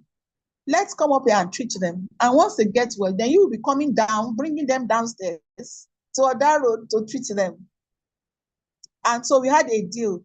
So all the ones that were very severely ill, they hadn't slept for days. We injected them that day and all that, watched them. When it was safety time, we left. So, but when that Baba, God bless him, was sincere, so that some of these people that haven't said they slept, so some of them, they behave better and they got, maybe not healed, but better. He came down himself and said, see, this hospital, maybe we can try it. Can I bring some patients, bring some patients? And so on some clinic days, he had a van, he would put all those patients and they will come to bring them to the clinic, we'll give them drugs, he will take them back to his center. And many of those children and those individuals around that place eventually went home well. So it's not that he had a bad intent to keep them for them. He was stuck with them because all the treatment, that was the limit of his own treatment. Now, where I'm going is that one young youth couple reached out to me some years ago. He said, you don't know me, but I know you. I used to be on this Orioke some years ago, and I spent a few years. And then the day you came and, visited us. And that's how I was brought to the hospital and I got well and I went back to school. He said, now, and I remember that she was one of those people that we wrote letter for to go back to her university for them to reinstate her. She lost that year, but she repeated that year. But at least she was able to go back, and that she was in her youth corps uniform, youth corps wear. And she said, this is me today. See what I've become. And I'll be getting married next year. I cried that day. I said, look, see, sometimes the work that we all do, we do not know the long impact that it has, or whose life, that was picked up or was affected. Till I left Ondo State, that man used to bring them down and take them up. So I do not understand why parents will now refuse to bring their children or their wards or people to hospital. Yes, there's a lot of stigma, but then, so what? Because if the person is at home and screaming and shouting, is it not stigma? It's better to bring them out to the hospital, let them be treated, let them be well, let them go back to school. In our center, in our hospital, we have many people who are young people, 12 years, 30, 50, just because they have psychosis or they had depression. Is that why their life should end? These people are just on some small pills they take once a night and they are about their business. They are back in school, they are back in their boarding houses. Yeah, they are in boarding house, they don't sit at home. In boarding house, they go to sick bay in the evening, swallow their medication, go back and go and join their colleagues in hostel and play around and they sit for their exams. They do everything that everybody else should do. Because sometimes the thing looks so severe because they are shouting and screaming. But once they get the medication that balances their chemical system in the brain, then they just come back to function like everybody else. It's just that their only difference is that they are taking 1 or 2 pills. Is their difference from all the other peers. But then, if that is the health tax that keeps them well, why not? So we want to speak to stigma. Let's not self-stigmatize ourselves. Let us not be the ones that will say we are too ashamed to bring our wards out for treatment. Because then we are suffering and those other individuals too are suffering. Nobody is getting better. Okay, and we also appeal to the community to not stigmatize or shame other people because they have issues. Let us learn to use our wealthy clothing to cover the nakedness of others and not to strip them bare. When we see people that are naked, we should not poke our fork into them and be pronging them and be torturing them. Ó jẹ́ ká lọ mú aṣọ yìí wa, our cloth of our regular clothing, and use it to cover their nakedness and cover their vulnerability and help them. That is what our community must do for those who are suffering from any kind of impairment, whether it's mental impairment, whether it's physical impairment, whether it's stomach impairment, whether it's leg impairment, skin impairment, any kind of impairment. We should learn to see people with eye of compassion and speak to them gently and kindly. Point them to the right place to go instead of sitting back and laughing at them.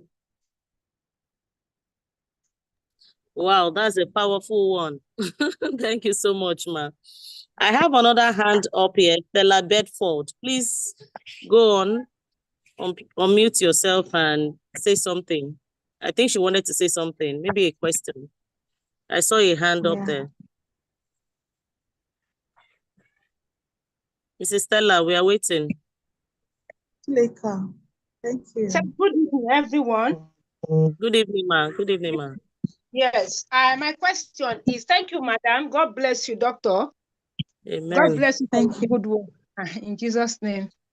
Amen. Yeah, my question Amen. is, some children have seizure, but some don't have, but they convulse. I don't understand that too, honestly. I've been talking, but I still have not gotten it. Okay, so the children who are convulsing, they definitely have seizure. They Because don't it have. will take to I had one child just suddenly. The mother is about some few months old. The mother just ran out of the compound and started shouting. And when we look at the child was convulsing. So they quickly took the child to the hospital. You understand? And I have seen some too that convulse, but they don't have seizure. They don't have epilepsy. Let me use that layman language. So what are you thinking is seizure? Seizure is not the jacking, no. That convulsion, that jacking that they jack, that is the convulsion. Seizure is the abnormal electric current that is running through the brain. That's what is called seizure. So we don't see seizure with we can't see seizure. We cannot see seizure because it's occurring in the brain. We can't see it. What we see is the effect of, which is the convulsion, the jacking. That's what we see. Yeah, is that not the one they call warakpa? What is warakpa in Yoruba? Epilepsy. It's one of the.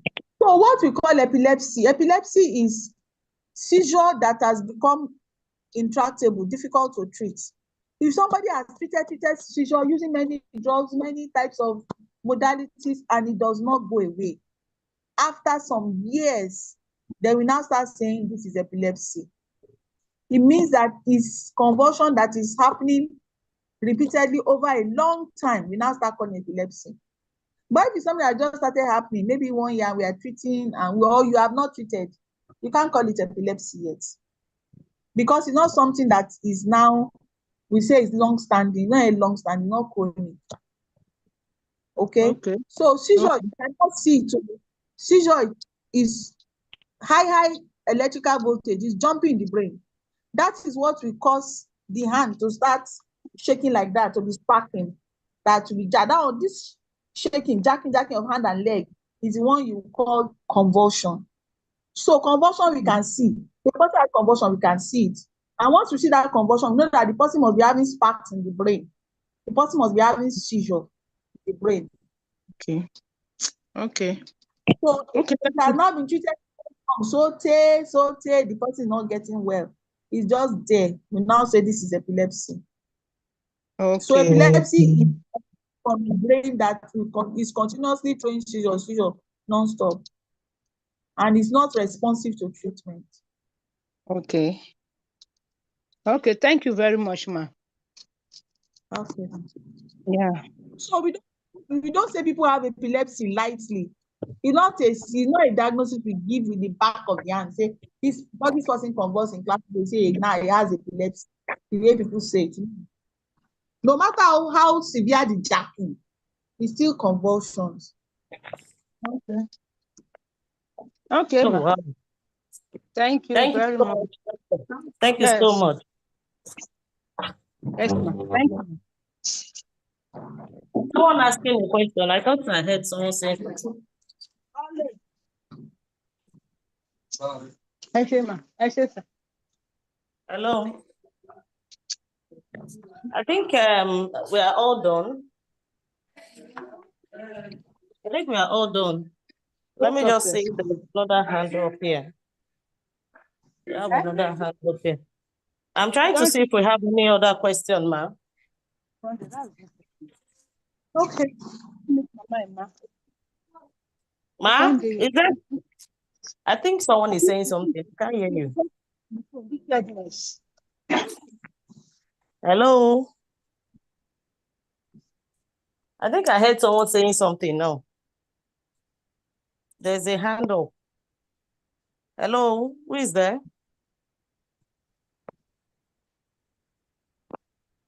Okay.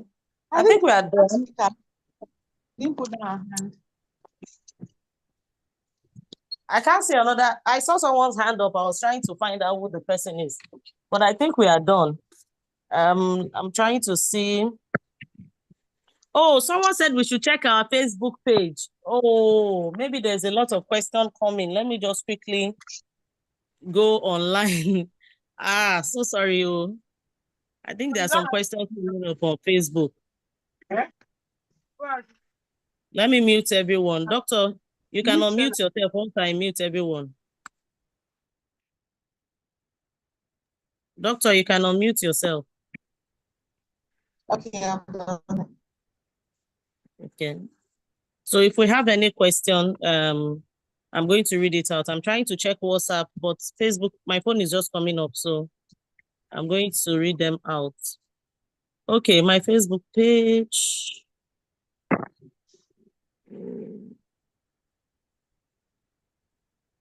Okay. All right.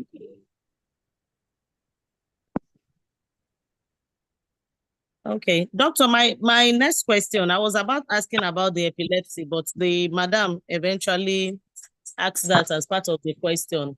But I observed that some children will have cerebral palsy and have seizures at the same time, and sometimes have autism. Is there any cause or a reason why children will have a lot of issues like that? And I also observed that some children will have seizures and will continue to bite other people, become aggressive. So is it the seizure that is also causing that? No, it's not. Because the damage sometimes the damage is in maybe one sphere of the brain.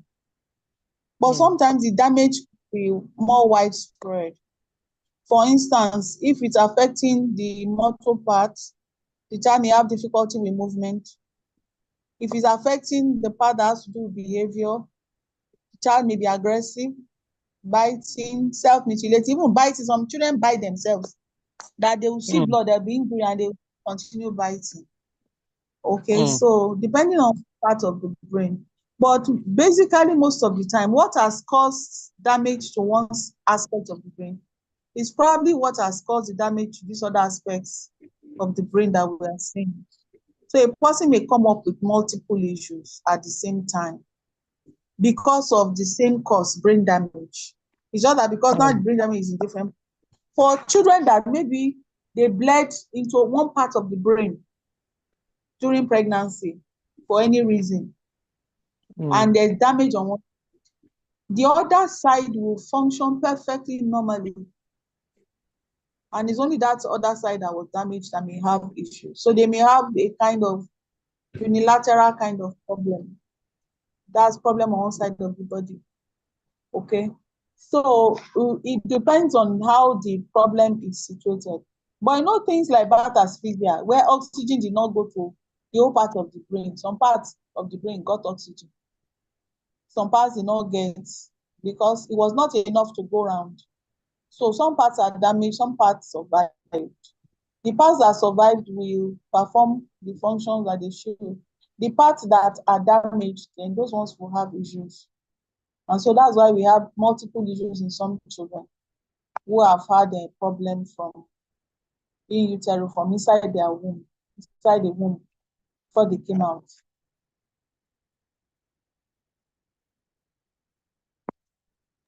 Okay. Okay, I think I get that. So it's not the same. The cerebral palsy, the symptoms of cerebral palsy in different children is different. This one we have this, and that. Now we have that, and that. You know. So the stakes of their problem may be different children, and to different degrees too. Some may be mild, some may be very severe, totally disabling, incapacitating. While some, they may still be able to function fairly well. Okay.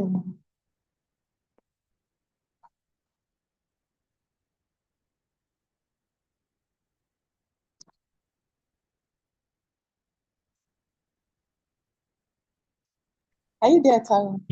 Mrs. Tyron? Okay. Thank you so much, Doctor. I think we should call it a day. We've been here since 5 p.m. This is almost 8 o'clock.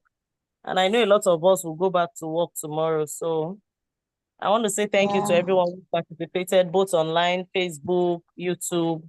Thank you so much. I know we've learned one or two things. Thank you so much, Doctor. I know it's very rare to see you. This one that we dragged you here today. Thank you so much, man. God bless you. Thank you so much for touching the lives of a lot of children in Nigeria. Thank you so much, man.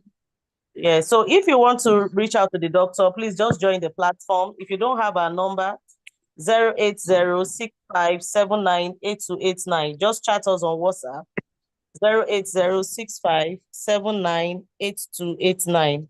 We'll add you to the platform for parents of children with special needs. So you can get other updates, or you can also join the consultation platform. We're already making arrangements for all the professionals that can see your child to do a proper assessment. For those who want that plan, we're already making an arrangement for that. It's more expensive when you're going to see them one-on-one, but this time around, we're trying to bring everybody together and see how we can subsidize the fee and how our children can be properly diagnosed. So,